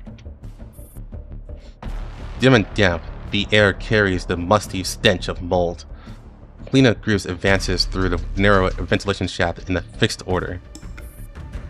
Their surroundings are eerily quiet, with only the occasional drip of water and the hum of unknown industrial control machinery.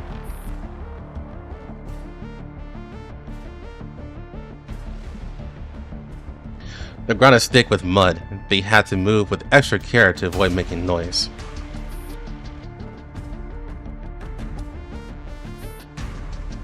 Miss Kalina. Tokarev calls out softly, pointing at the ground. What is it? Miss Kalina, look. This muddy water must have been accumulating for a very long time. But the deeper we go, the thinner the layer of mud becomes. That doesn't make sense. The environment in here is relatively stable, and the overall terrain is flat with no notable slope. So, logically, this entire route should be uniformly muddy, yet the further in we go, the cleaner it gets. You mean, someone cleaned it up? Covered up footprints from other traces? Tokarev nods. She walks over to the wall and wipes away a layer of surface dust with her hand. And look here.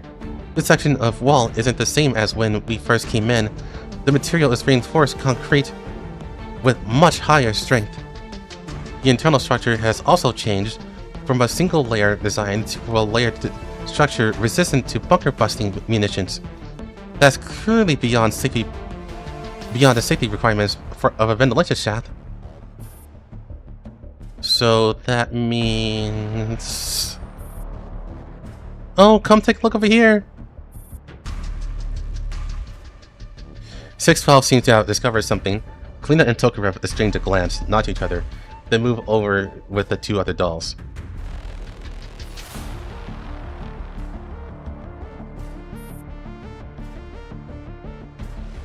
Kalina's group gathers where 612 is standing. In the direction where she is pointing, there is a signboard stained with muddy water. What if the commander was cloned like Professor Grey plot twist? Well, that happened actually. That happened in an event. A crossover event. So we actually explored that.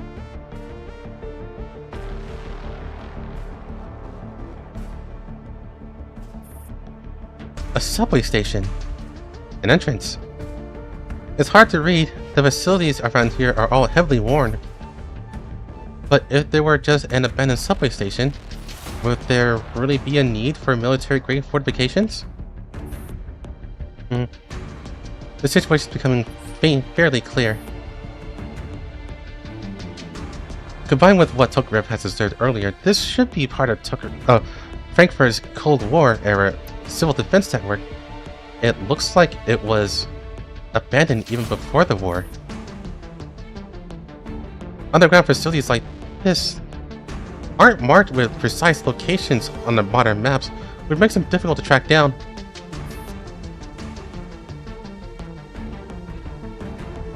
The underground network branches in all directions. Finding the commander won't be easy.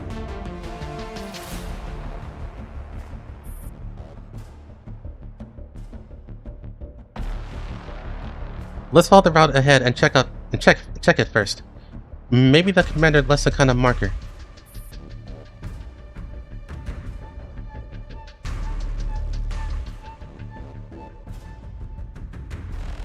Tokarev changes looks with the other dolls. They all nod, then form a protective formation around Kalina as they proceed to move deeper into the subway station.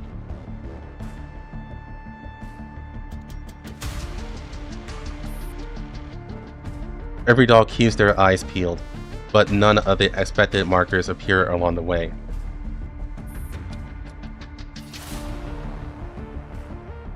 We're going pretty deep, aren't we?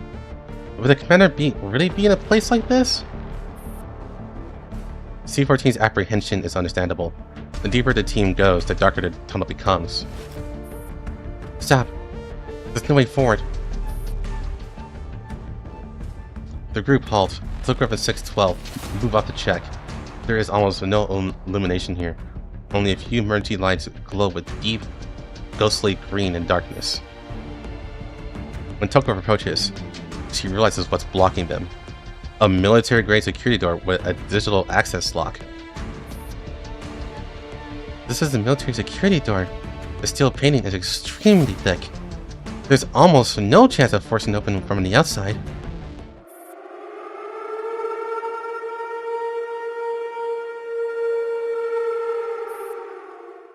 Before Tokarev can finish, a piercing, continuous alarm suddenly blares. In an instant, every emergency light in the underground passage snaps on. The pitch-black space is flooded with blood-red warning lights. That long, droning alarm sounds like a death knell tolling.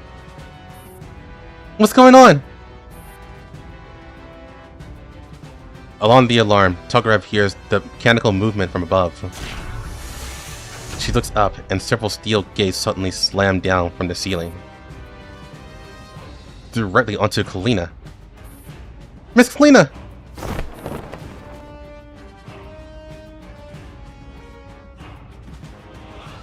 Tokarev reacts in a flash, diving to her left towards Kalina, hauling her several meters away. Whoa! What just happened? Before 805 can even process the situation, she sees red warning lights flashing and muzzle flashes erupting from several gun barrels.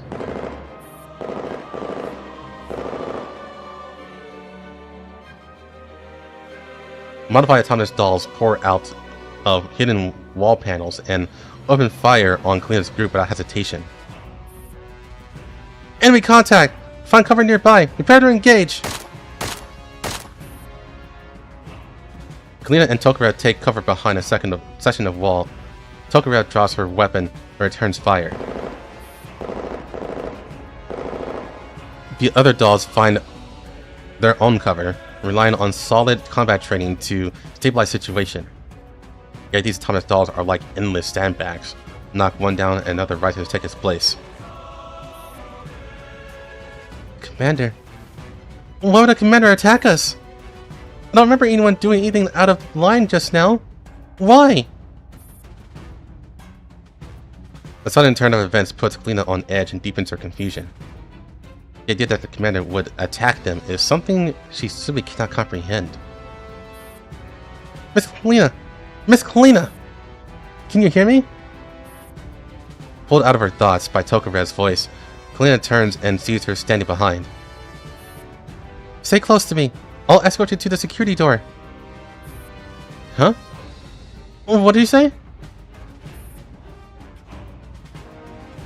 These autonomous dolls and the sudden steel gates are both only meant to delay intruders, not eliminate them. Now that the alarm is sounding, the commander must be aware of what's happening. Relying on these measures to stall for time means that the commander probably prepared another exit. Not knowing the intruders are us, the commander will withdraw according to the original plan. And then we'll completely lose our chance to find him. So we'll clear the way for you. You go and find the commander. But Jimmy's firepower is too strong, you... 612, 805, prepare to fall back and tighten the formation. Roger. Before Kalina can say anything more, Tokure's voice rings out again. Miss C-14, please cover us. I'm going to hack the electronic lock. Understood. Before Kalina can fully grasp what's happening, Tokure grabs her arm. And, seizing the moment where the autonomous dolls run out of ammo, drags her towards the security door. The other three dolls cluster around them, shielding Kalina with their own bodies and protecting her from stray rounds. Even though the alarms and gunfire, Kalina can hear the dull thuds of bullets striking the doll frames. Each sound lands heavily on her chest. Miss Kalina, remember what you said to me up there? If every problem could be solved easily, there must be a carefully crafted lie behind it all. Now's the moment to put that to rest. The test. I ask you, please, you must see the commander. Not just for yourself, but for us. For those of us who, because of protocol, couldn't stand beside the commander in the final battle. I don't remember who asked me, but someone once did. They asked whether I regretted fighting for the commander, regretted following the commander through all the suffering, whether I ever resented the commander. My answer was no. Before I met the commander, I didn't even understand what love was, or hatred, or hope, or regret. I wasn't even given the right to possess such emotions, let alone discuss them. It was the commander who gave me all of this. It was the commander who told me that I too had the right to a sense of self, to dignity, to emotions. We're not like the AR team, our task force defy, who clearly know what they're fighting for. But to be honest, our understanding of paradise is almost non-existent to theirs. We're not fighting for justice or lofty ideals either. I even doubt whether I truly understand what justice and righteousness mean on a grand scale in this war. We fight only for the commander. Because of the commander, we take up arms. As long as the commander gives the order, we'll charge ahead without hesitation. Before meeting the commander, we would do the same. Because we were cheap tools that obeyed orders. After meeting the commander, we still do the same. Because now we understand what love is, what it means to choose for ourselves, and what self-respect means for a doll. Please, convey our feelings to the commander as well. Miss Kalina, stay strong. We want to do something for you, both for you and the commander. That's right. Leave this place to us. You just need to keep moving forward. What Tokure wants to say is exactly what we want to tell the commander too.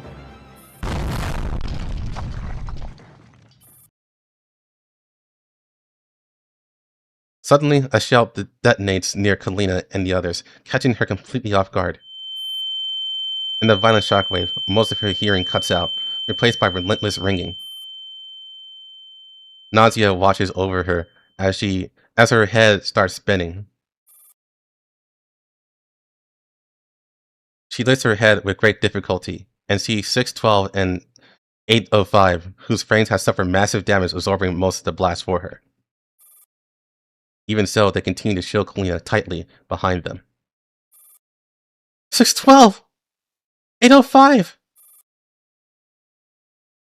Everything around her is bathed in red. Lena can't hear anything, and they can no longer answer her. Tokura sees it when she looks back, but says nothing. She forcefully turns away and speeds up her hacking. Then C-14, moving in to protect Tokarev and Kalina, is pierced through the abdomen by a closing mechanical unit. Before she falls, C-14 presses her sniper rifle against the machine's head and fires at point-blank range. Luna can't hear the gunshot, but she sees the instant C-14 pulls the trigger. The sniper rifle explodes because the muzzle is completely blocked. After the blast, both of them collapse.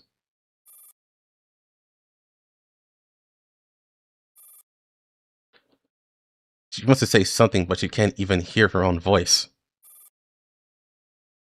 The ringing in her ear is like a demon unleashed in the mortal world, tormenting her with a low hum that could drive anyone mad. Then, she feels someone helping her up. She turns her head. In that final moment, all she sees is Tokurev's gentle smile. Tokurev's lips seem to whisper something. Yuna can't hear it, but she tries desperately to read her lips. After that, Kalina is gently pushed through the door. The heavy door closes behind her. In an instant, the world plunges into darkness, cut off completely from everything outside.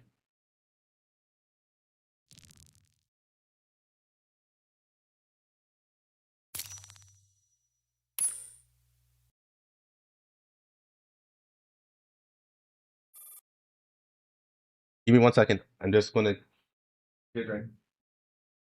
I'll be quick.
Okay. After who knows how long, maybe 10 minutes, maybe only 2. In any case, after Kalina is shot through the door by Tokarev, the ringing in her ears gradually fades. She turns back in a daze, but there is nothing left to see beyond the door. From time to time, bullets strike the metal surface, producing dull, harmless thuds. On this side of the door, everything is safe. The door shields her perfectly. So long as she remains here, there is no real danger. But what about outside the door? What will happen to everyone else? Will they be dragged away for a neural cloud reset? Or destroyed on the spot? Colleen doesn't know. She doesn't dare pursue that train of thought. As long as she can see the commander, everything will fall into place. Every question will be answered. As long as she can see the commander. Amidst the chaos swirling in her mind, she recalls the last moment before the door shut. Tokura's lips moving silently. Now isn't time to fall apart. I have to reach the commander for everyone's sake. Otherwise, everything will be...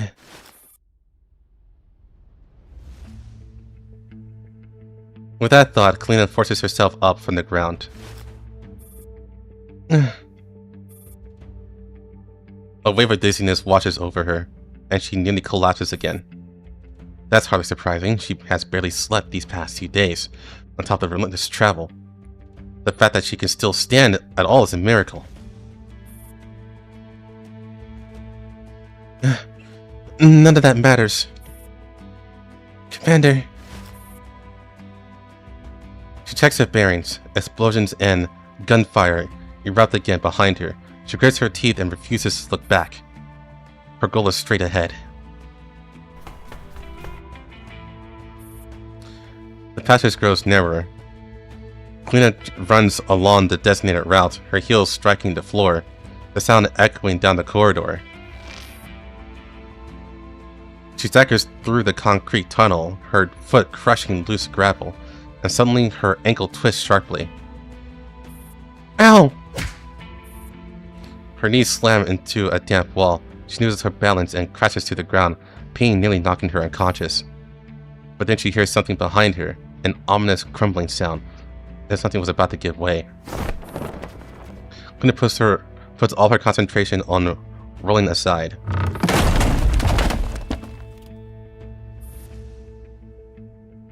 A deafening crash erupts beside her left ear.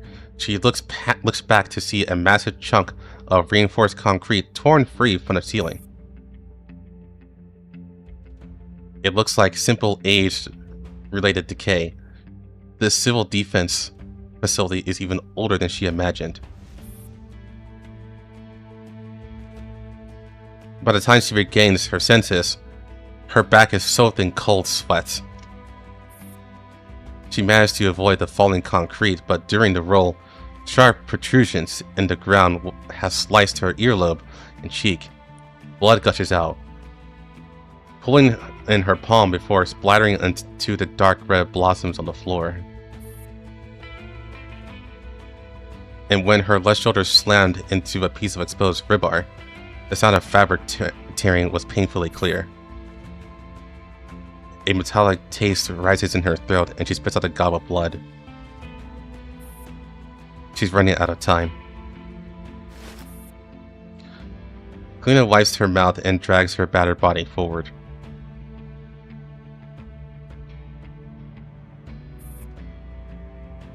Panting heavily, she is stopped by another metal door. Staring at the security door, nearly identical to the one outside, she feels true exhaustion for the first time. Is this the last obstacle? This has to be the last, right? Even if not, this is a lie. The commander is still making this unnecessarily difficult. Despite her grumbling, Kalina steps forward. Unlike the electronic lock outside, this door uses a solid mechanical combination lock. Beside it, a recessed slot holds a glowing numerical tube, clearly displaying the number 5. The message is clear. 5 chances. That's all she gets. A combination lock? How spiteful. If I were a bad guy, I'd just shoot it. She is still carrying a compact pistol, but against such a heavy security door, it would do nothing. Even after decades of abandonment, the determination behind this destruction is obvious.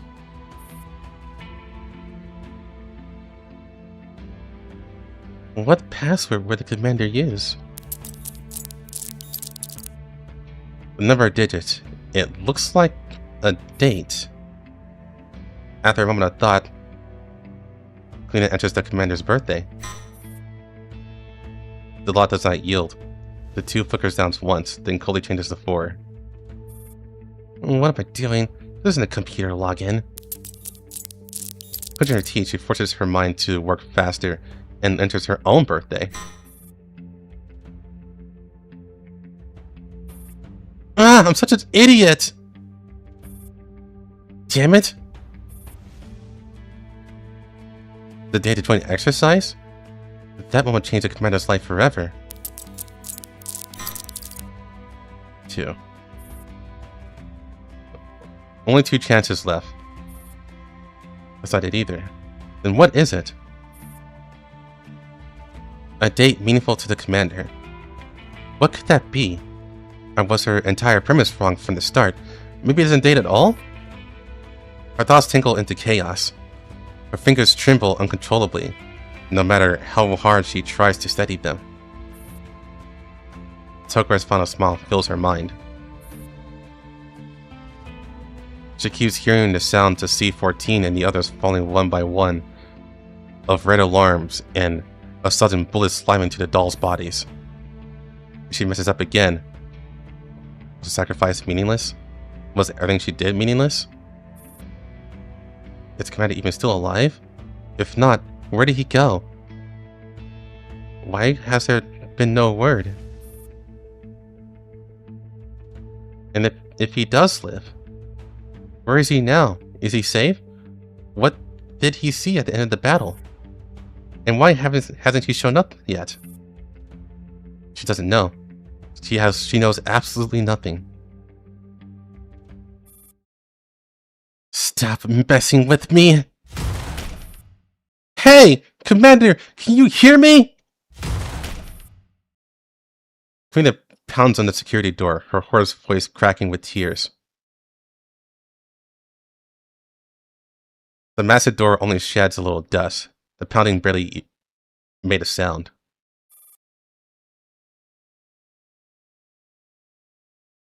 It's right in front of her. If she wastes any more time, what if the commander has already left through another exit? I think that was a mistake. I think that's supposed to say, it's right in front of me. If I waste any more time, what if the commander has already left through another exit? Suddenly, she sees his number and going to jump from 2 to 1. She hasn't even touched anything. Her heart pounds violently. Blood rushes to her head, fighting off the darkness creeping into her vision. Lena steps closer to inspect the lock. She notices that the outer edge is coated in thick rust.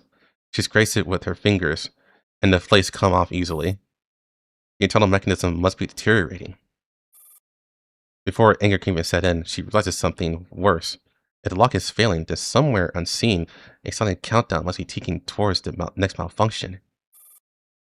Her scalp prickles at the thought. Kalina lunges forward and hastily adjusts the combination. Her mind has gone completely blank. There is no room even for worrying that time has run out. She feels oddly detached from the situation, as though she is watching herself from afar. In an instant of deterioration, she finds herself back on a calm, windless afternoon.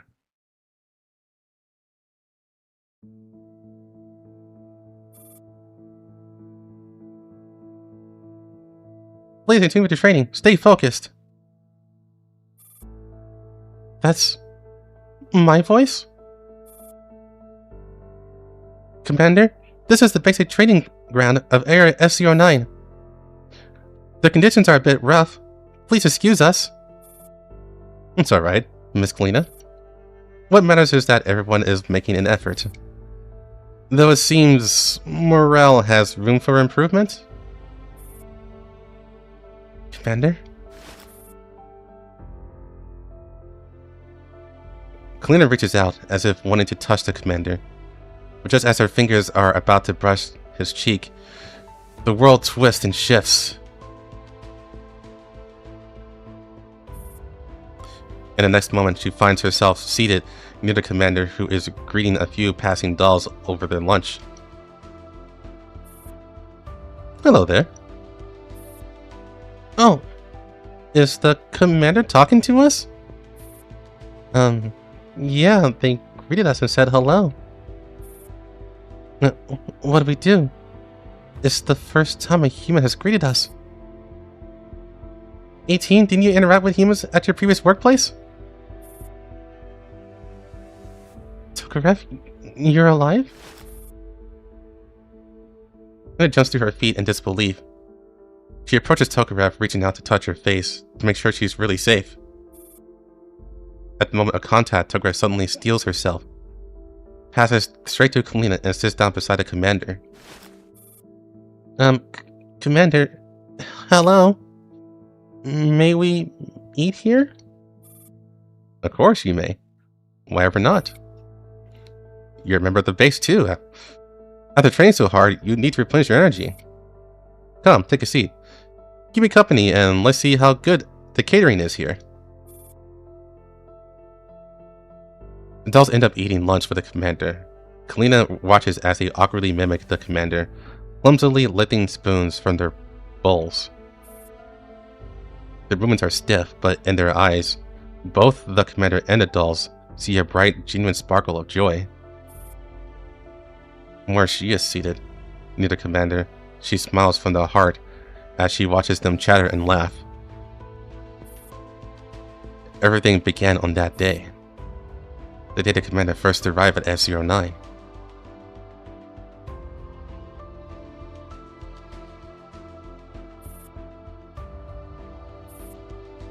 Back in reality, Kalina holds her breath after confirming that the glowing tube hasn't changed.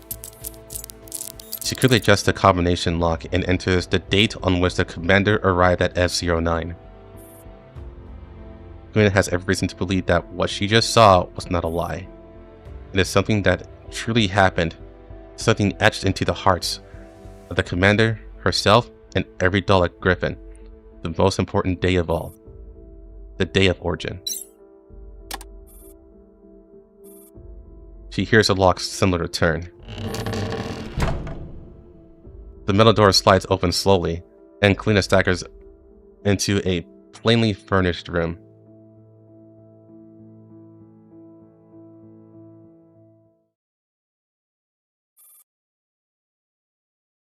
Under dim lighting, a familiar figure stands in the center of the room, with his back towards her. In front of the commander is a wall covered in photographs of William and other high-ranking government officials, pinned with thumbtacks and connected with red strings, forming a tangled and intricate web of clues. Hearing movement behind him, the figure slowly turns around. The commander is far thinner than before, but the unwavering gaze is unmistakable. He is still the commander, without question. Commander!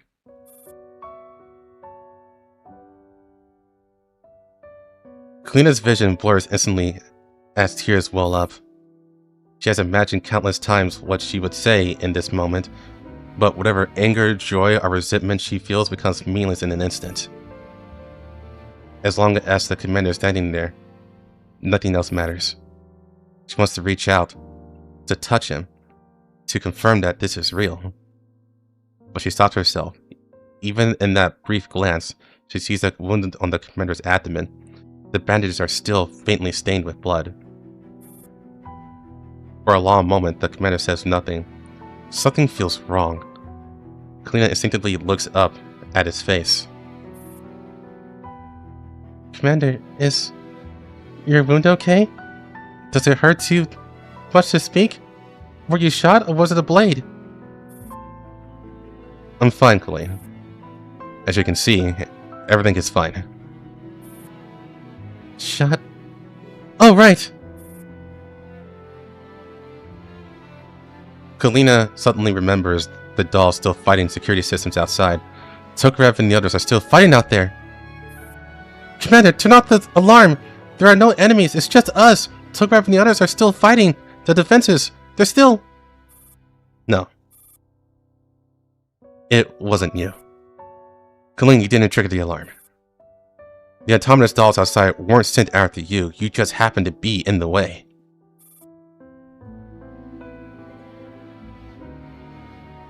Kalina freezes. For a moment, she doesn't understand what the commander is saying. Look. The commander steps aside. A bank of monitors fills the wall, each displaying different surveillance feeds. In the central screen, Kalina recognizes the camera pointed at the door Tokarev had opened for her. Tokarev and the others are gone. In their place are dozens of military soldiers. Kalina stares in disbelief and shifts her gaze to the other screens. It isn't just that corridor. Every junction in the underground station is occupied by military forces that are converging here at alarming speed. Javier? No, the military! Commander, come with me! There's still a way out! Kuna grabs the commander's arm, but he doesn't budge. No, Colleen. I can't make it out with this injury. It's alright. This wasn't your fault. It wasn't anybody's fault. Don't blame yourself. Kalina is about to speak when a deafening explosion roars behind her, echoing through the entire subway station. The structure trembles violently. Then comes the sounds of marching boots. Many boots. Soldiers are closing in. Commander, we still have to go!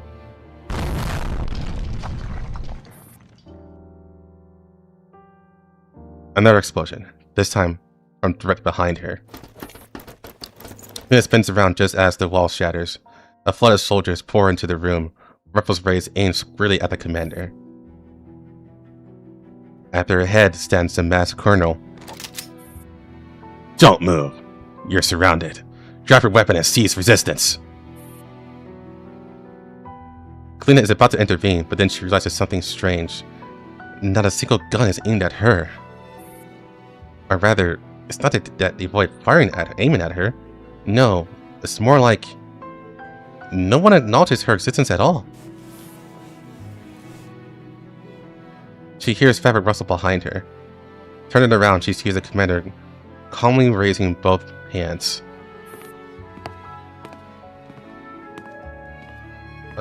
Another set of footsteps approach. Kalina looks towards the doorway. A moment later, Javier's face comes into view. He glances briefly at her with a faint smile, then at the commander kneeling on the ground. He walks forward. Thank you, Kalina. Without your help, we never would have found this place. What? Anchor? She's been used? Kalina stands frozen. She had just realized she's been manipulated by Javier and hasn't even processed it yet. On top of that, she doesn't even understand why the commander is surrendering without a single word of resistance. Commander? Why? Commander! Commander! He tries to rush forward to the man answers face to face. But the moment she reaches the corridor, she trips over rubble and collapses onto the floor. The pain in her knee intensifies. She lifts her head, and she sees the soldiers' backs. The commander walks calmly among them. So, naturally, it's as if they're one of them. Huh? As Kalina struggles to make sense of it all, Javier walks over and steps beside her. Don't worry. The commander will be fine. At least, that's what I believe. With that, Javier leaves. The room is empty now. Only Kalina remains. At this moment, she feels as though she's finally waking from a dream. She understands at last. Everything she endured, every hardship, every sacrifice, has led her straight into a carefully crafted, malicious lie.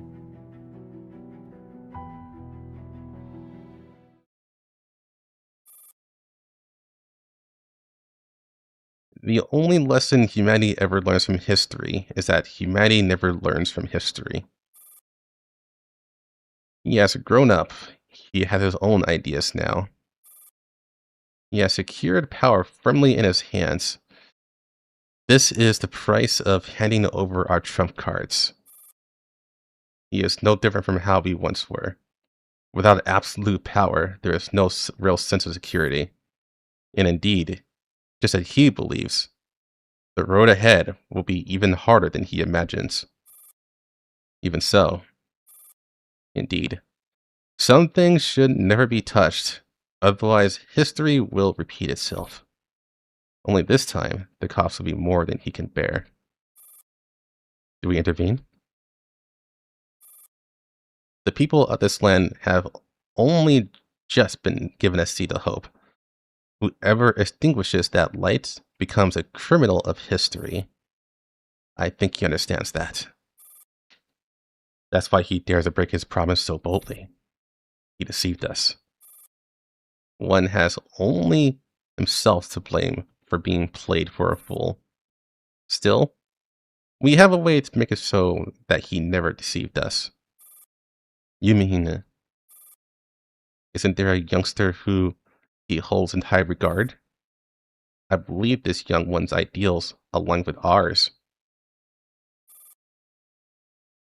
He may not agree to cooperate. They're different from all of us. We must trust the conscience of the young. Besides, I think we can offer terms that he simply can't refuse.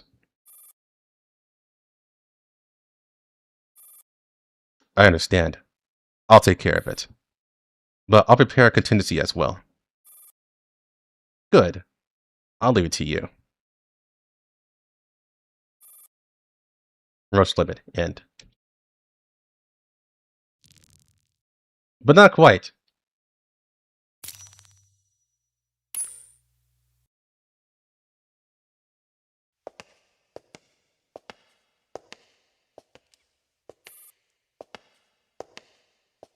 Lonely footsteps echo through the empty underground facility as she staggers, stumbles. Kalina braces herself against the wall, walking forward with vacant eyes. Half an hour has passed since the commander was taken away. The underground passages, once noisy and chaotic, now hold only her solitary figure. After waking as if from a dream, comes the numb confusion of facing reality alone.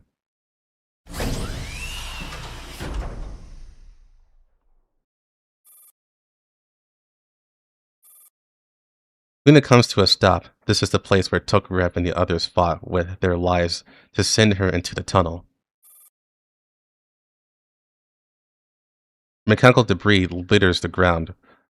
Shattered parts, broken limbs. Scattered sparks flash in the half-darkness, accompanied by the occasional crackle of electricity. Tokarev, C14, 805, 612. Everyone. Lena collapses to the ground. She keeps searching frantically, trying to find their frames. But the dim lighting, combined with her exhaustion and dizziness, makes it impossible to see anything clearly. She searches again and again, yet there is no trace of her former companions. She dragged them into this. Not only has she failed to save the commander, she also pulled them, who should have returned to normal lives, into this nightmare. If it hadn't been for her, or if she had noticed the deception behind all of this just a little earlier, would none of this have happened? She has no answer. I'm sorry. I'm so sorry, everyone. This is all my fault. As Kalina bows her head and sobs, in a corner she hasn't noticed, an autonomous doll opens its eyes. It's my fault. I never should have woken you up, and I should have dragged you into this. The autonomous doll twitches. Its torso isn't badly damaged. Only one arm hasn't blown off. The rest of his body remains intact.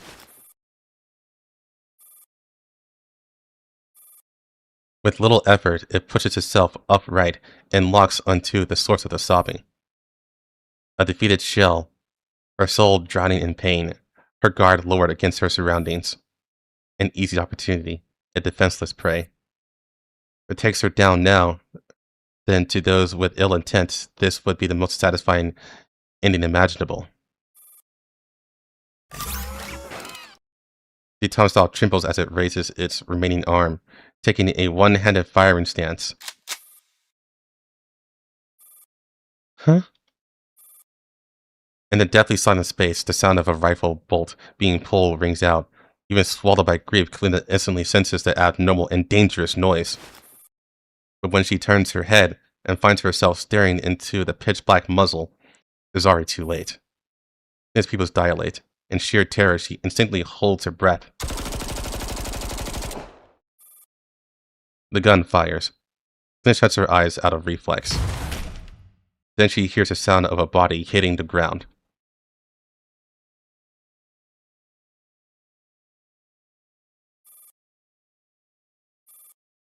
She opens her eyes cautiously. She is unharmed. The autonomous doll that fired moments ago now lies on its back, completely motionless. Huh? Isn't it a bit early to be bawling your eyes out? Footsteps sound behind her. Kalina turns around in shock. A figure emerges from the darkness. The face that comes into view bears a long scar across that left eye. Seeing that scar, Kalina cries out in disbelief and joy. 45? Mm-hmm. It's me. Long time no see, Kalina. Why are you here? Where did you go? Just now the commander... Alright. I know you got a million questions, but this isn't the place to talk. I can only tell you this. The commander is definitely safe right now, and... UMP 45 steps closer, helps Kalina to her feet, and carefully brushes the dust from her clothes. We got work to do. Kalina stares at her in a daze. 45 grabs her by the arm and leads her into the darkness.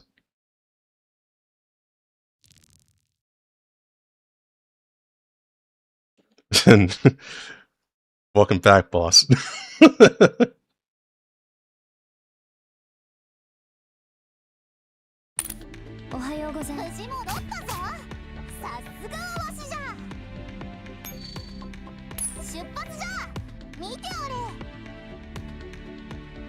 Wake the fuck up, Kalina. We got a job to do.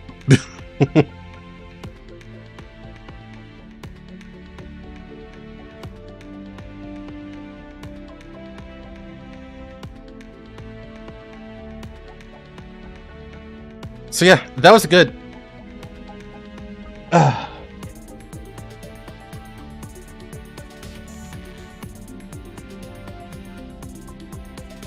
I gotta say, compared to CK, that was a lot better. Like, a lot better.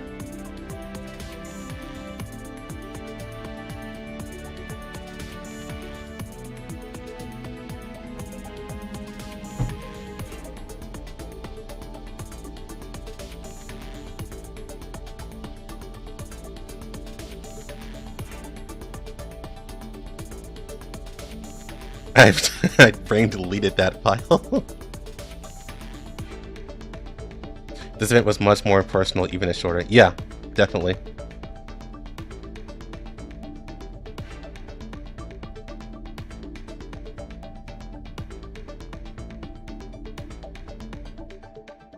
And I guess that since I've been, I'm gonna speak for me personally. Since I've been following Ghost Frontline 2 story for so long, and it's been a while since we got a good entry that is, into Ghost Frontline 1, you can definitely feel the vibe shift.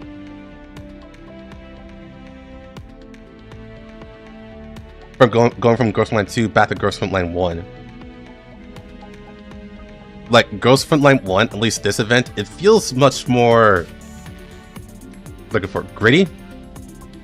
I guess the best way to put it? A lot more brooding, dystopian, I guess. But I guess it also adds to the fact that, well, even for like the really gritty events in Girls Frontline 2, the vibe is still different.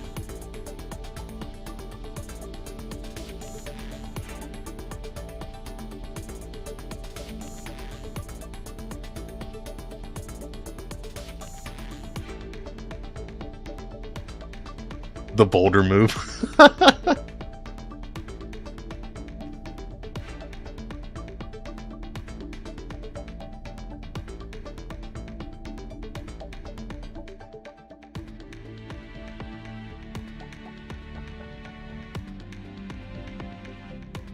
Yeah, I would agree that's probably its main problem. Shanwen. That's how you say your name.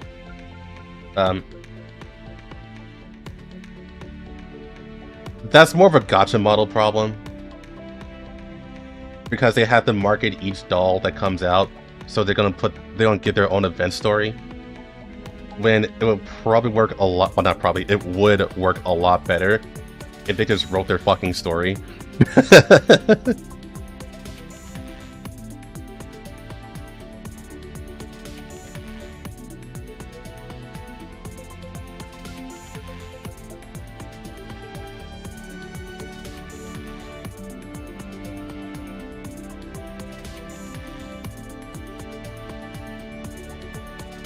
Yeah, just guys, just write a good story. Everything else will fall into place.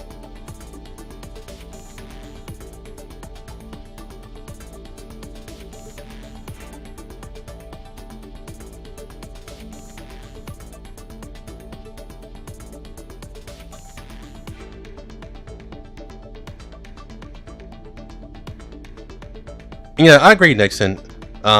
It's definitely a different vibe. Because let's not forget, I guess there's a bit of recency bias, right? Because we just did Roche Limit, and Roche Limit is fucking awesome. But we just did Bossy's events, needed Kakarot Overload, and I said at the end, that was my favorite story yet. Or one of my favorites, I should say, in Girls Frontline 2. Because it was really funny. It was really funny. It was good vibes. And I really like that too. So it's not like that their writing is bad in Girls Frontline 2. It's just the vibe is different. And I can say for sure, I do prefer Girls Frontline 1's vibe more. When it's done right, of course. Because the problem with Girls Frontline 1 is that when it goes wrong, it's much harder to forgive when something goes wrong with the writing in Ghost Frontline 1. Well, in Ghost Frontline 2, you can kind of pass it off and go like, oh, okay, they fucked it up a little bit.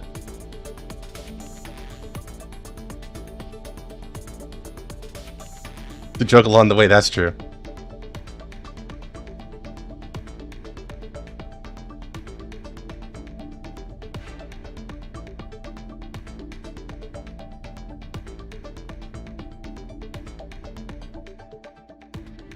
I'm told Corporation is first Girls Frontline 1 level. So yeah, I still hold on to the stance that I believe Corporation is well, let me put it this way. My favorite is Mirror Stage for Ghost Frontline 1. I say Corporation is as good as Mirror Stage.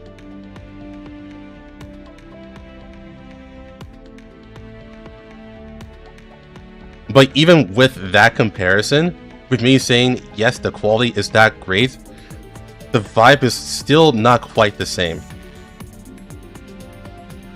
There is nothing in Girls Frontline 2 that compares to like the grit and heaviness of like Singularity or Polarized Light or even Mirror Stage, as I just said. Or hell, we can even say Slow Shock. Like those are like really heavy and really gritty and really tugs at your emotions.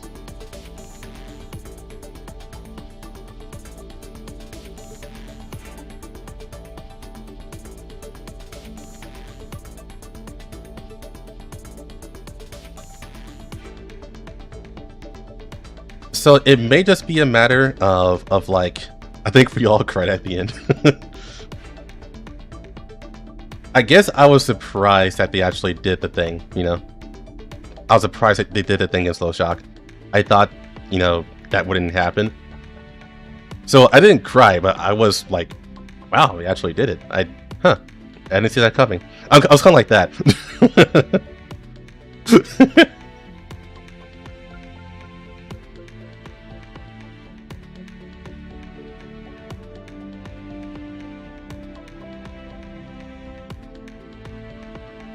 And it's like, you don't want to see that happen, right? But it's those things like that that just really makes you invested into the story. And I think the main issue right now, like, the main issue with Ghost Frontline 2, especially now that I've read this again, because I did read Roche Limit before, and now that I've, but that's only the script, but now that I've seen it in motion, Roche Limit is a pretty beautiful story. Little caption, a really beautiful personal story. The main issue with Ghost Frontline 2 that I see right now is that it's still riding off the coattails of Ghost Frontline 1. Like, Ghost Frontline 2 I wouldn't feel nearly as invested in Ghost Frontline 2 if it wasn't for Ghost Frontline 1. And maybe that's fine. I can't tell if that's a good or bad thing. But I think it is a bad thing that it's been 2 years so far, and Ghost Frontline 2 hasn't quite found its own footing, I guess you can say. It's still relying on you being nostalgic for Ghost Frontline 1.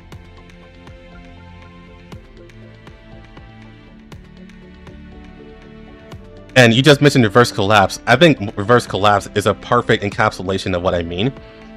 Because you can know nothing about Ghost Frontline, but you can still feel very captivated by Reverse Collapse.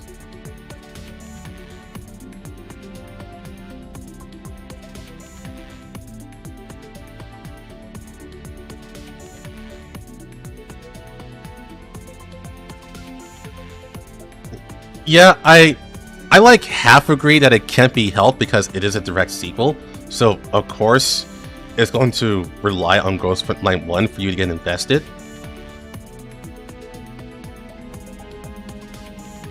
But I think half of it is because of the way how they write their story, because it's character events first and story second, pretty much. But since they're doing character events first, it makes the story much slower. And so they're not really able to make you invested in the world itself. You're more invested into just the characters. And the super large majority of characters are from Ghost Frontline 1.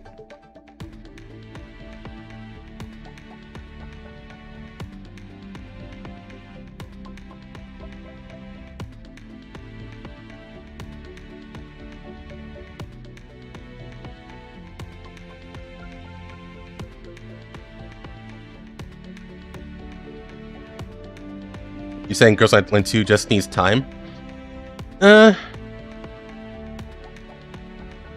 will admit, it did take time for Ghost Frontline 1 to get good as well, for sure. But it also feels like they should have learned from Ghost Frontline 1 to have to be able to pick up on things faster. But yeah, basically the first year is just them scrambling to make things good, and now things are good. It's just, yeah, they need to be able to pick up their story, have a strong focus on what to do, because right now we have an idea of what they want to do, but they haven't solidly put it down yet. The idea is that the commander is getting the inkling of an idea that he wants to build a home for himself and for everyone he loves, which is basically the dolls and Kalina.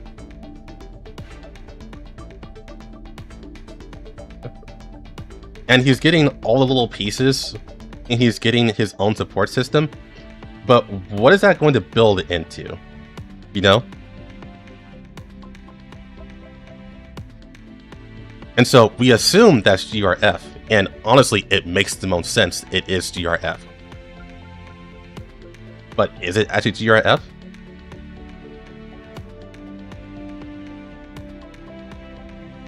I think what they need to do right now is that they need to get all of the main players from Girls Frontline 1 into the team sooner rather than later. That way we can get past all the nostalgia and get past all the loose ends and just push forward on the storyline.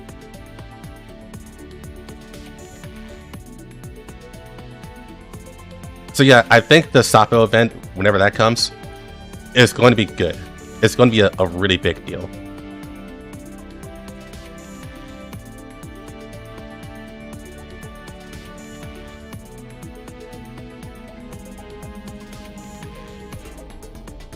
Do it, Mika, no balls.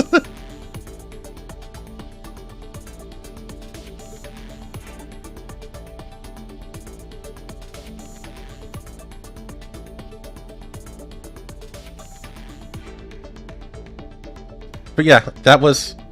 I'll always say it again, I really like Roche Limit. I am hoping that the next event, which is Virtual Pair, it won't take 3 months to come out. I'm hoping it's going to happen next month, but we'll see. They kind of don't really ever give the timetable to when the things come out.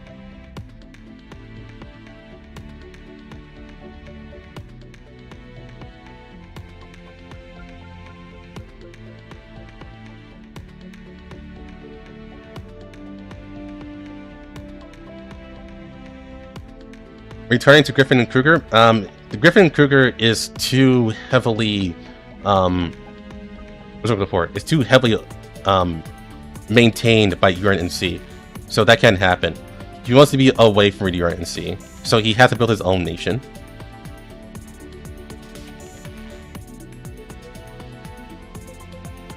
I just hope that his new nation will be called the Tomato Empire.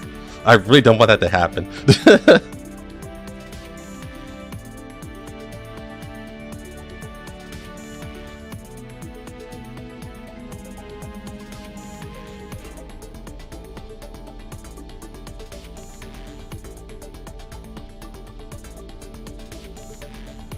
Dollistan.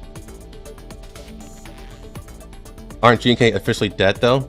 No, they're not officially dead, but they're heavily downsized. The most they can do is just mercenary work, contract work. Bobo Empire. So they're still operational, but they really can't do anything by themselves now.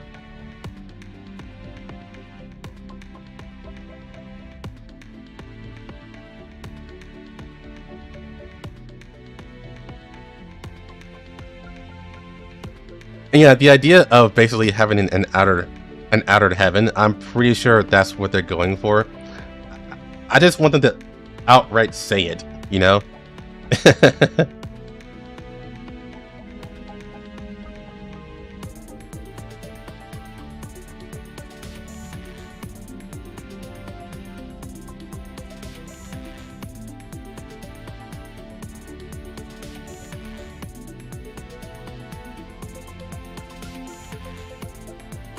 The pal who would just randomly send me to a helicopter at 25 needles. Yeah. I remember that joke, yeah.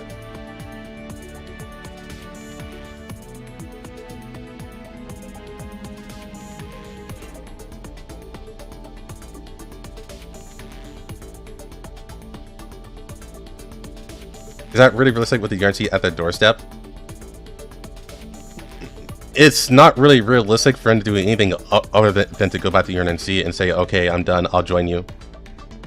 He's in a losing bet. Well, the cards are really heavy against him right now anyways.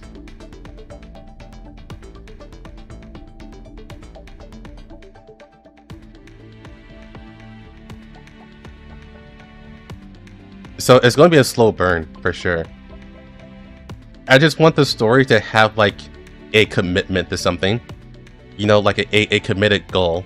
Like, for Ghost Frontline 1, pretty much the whole commitment for ever since Singularity is stop the White Faction, and then that became stop Paradox, and then that became stop William. And all that was basically involved in Paradox, right? Defeat Paradox. And then all the stories that came out of that was very focused. And right now in Ghost Frontline 2, it still feels like we're just involved in little side quests. And that's mostly... It still feels like that we're in the prologue phase, you know what I mean? Even though it feels like we shouldn't be.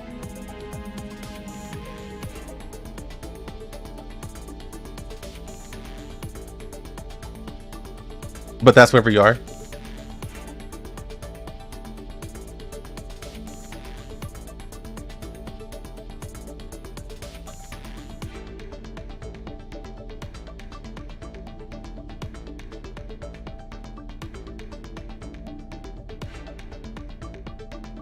We're kind of getting dolls back. The thing is that, like, we've had so many dolls in Ghost Frontline 1 that process is never going to end.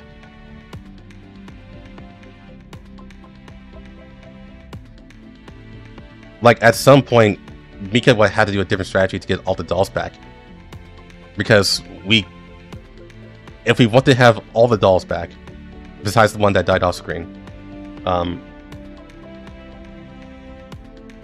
we need a different strategy.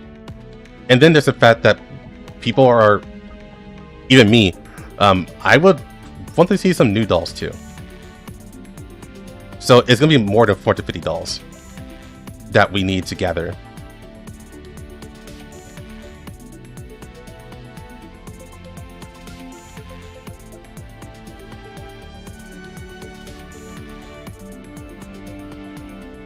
What are your thoughts on the enemy designs in Ghost Frontline 2? So the enemy designs in Ghost Frontline 2, some are cool and some are cartoony, as you say, yeah. I don't really have a strong opinion on them. I'm more involved in their story behind them. So I think overall, the most interesting designs are the elites. Even though the elites can get kind of crazy. Like Resident Evil, but it is what it is. I think the human enemies are whatever.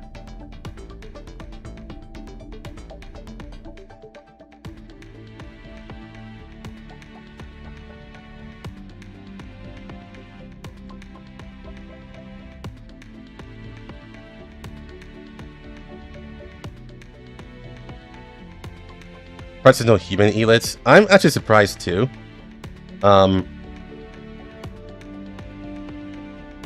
Actually, yeah, I don't know why we haven't seen human elites yet.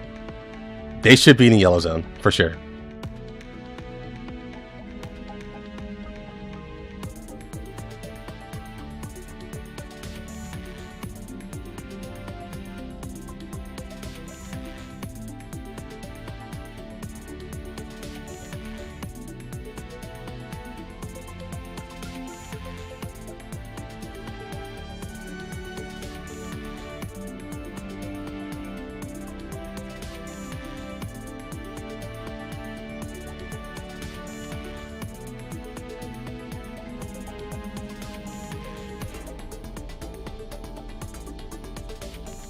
Yeah, it's a mix of crazy cultists and mercs, yeah. So yeah, we are fighting a few factions. This Modern Security, it's really just Modern Security to be honest. But also, the Viagers. Honestly, the Viagers, they don't really feel like a faction, they just really feel like this generic group that just pops up out of nowhere all the time. But it is still a faction. But they have like a faction with like no history. They're just kind of there, and I don't think Mika cares to write more about the Viagers either, if I'm completely honest. I think they really are just there to get killed off. Have something to fight.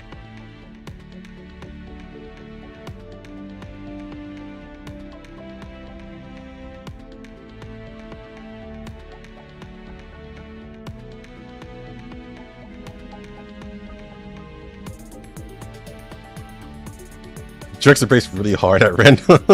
Yeah, long trend. Honestly, that is true.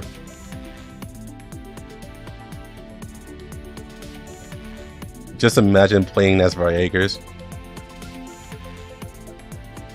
Yeah, honestly, with how much we've seen him, I would actually like to get in, like, to see what being a Variegas is like, you know? Like, maybe, like, infiltrate the Variegas at one point, see how they live. But the thing about Variegas is that they feel like they're fucking everywhere. Like, they're just all over the map. They're just all over the yellow zone. So it really feels like that they're just there to be a nuisance, to be annoying to you, but not really do anything. They have no purpose. Like modern goblins. And one-dimensional grunts.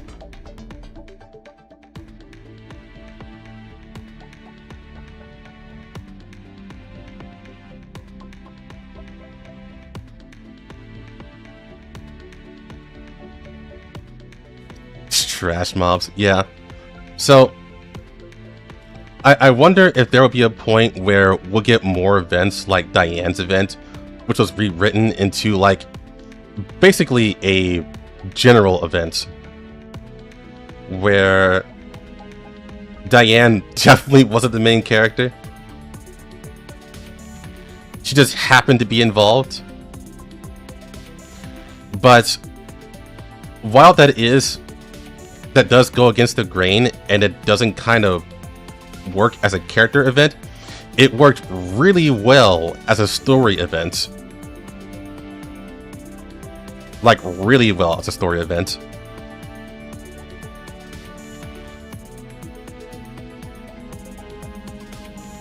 And Centeracy as well.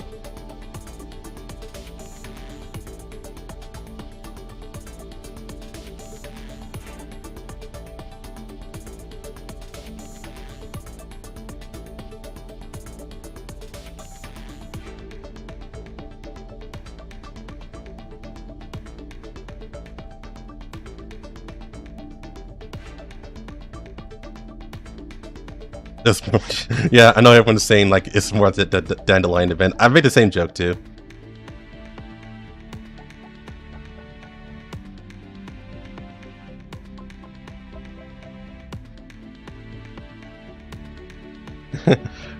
But all right, it is getting late. I have been streaming for a while. How long was that? 4 hours? Okay. So yeah, the Girls Frontline 2 event was actually longer for once. That's pretty funny. So I know people have asked me to do the Nikkei event tomorrow. Or actually at all. So on Sunday I'll be doing the Nikkei event. I think it's literally the last day, which is tomorrow. I gotta double check that.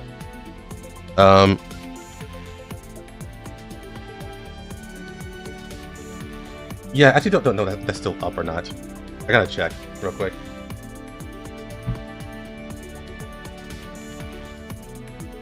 Before I go off stream, let me just check that.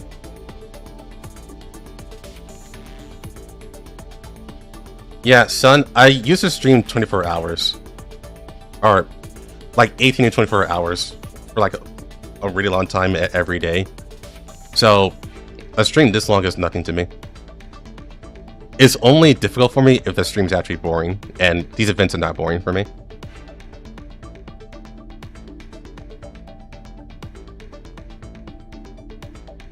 You said it's up? Okay. Alright, that's good. Actually, yeah, I just checked myself. Yeah, I got plenty of time. So yeah, we can do it tomorrow. It'll be at 9 o'clock, so same time, same time as I started the Girls Line 2 event today.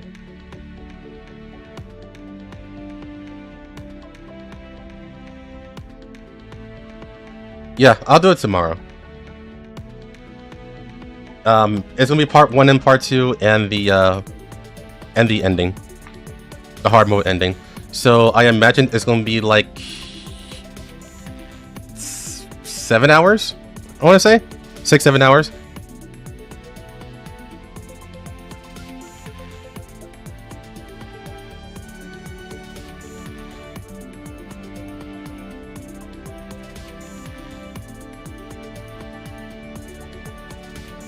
You have a job and need to make money. Yeah, I got it. Yeah, I am... Okay, actually, one more thing before I end stream.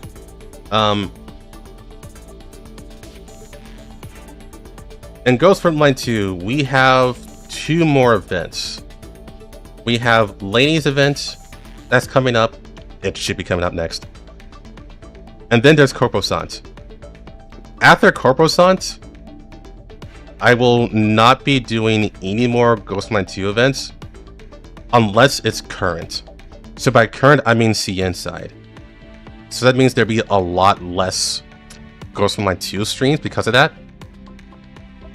What I plan to do instead is that I'm going to do Project Neuro Cloud streams, because I have gotten back into that, and I kind of figured it out now. So I think I got to the point where I can actually just get enough cutscenes where we can actually enjoy the story on stream. So I'll go ahead and do that, but that won't be until like maybe probably until April, around there. So yeah, I will. We'll go through PNC's story, and again, after Corposant, the only streams that we'll do for Ghost Frontline 2 are new stories. So basically only on CN side until Global catches up.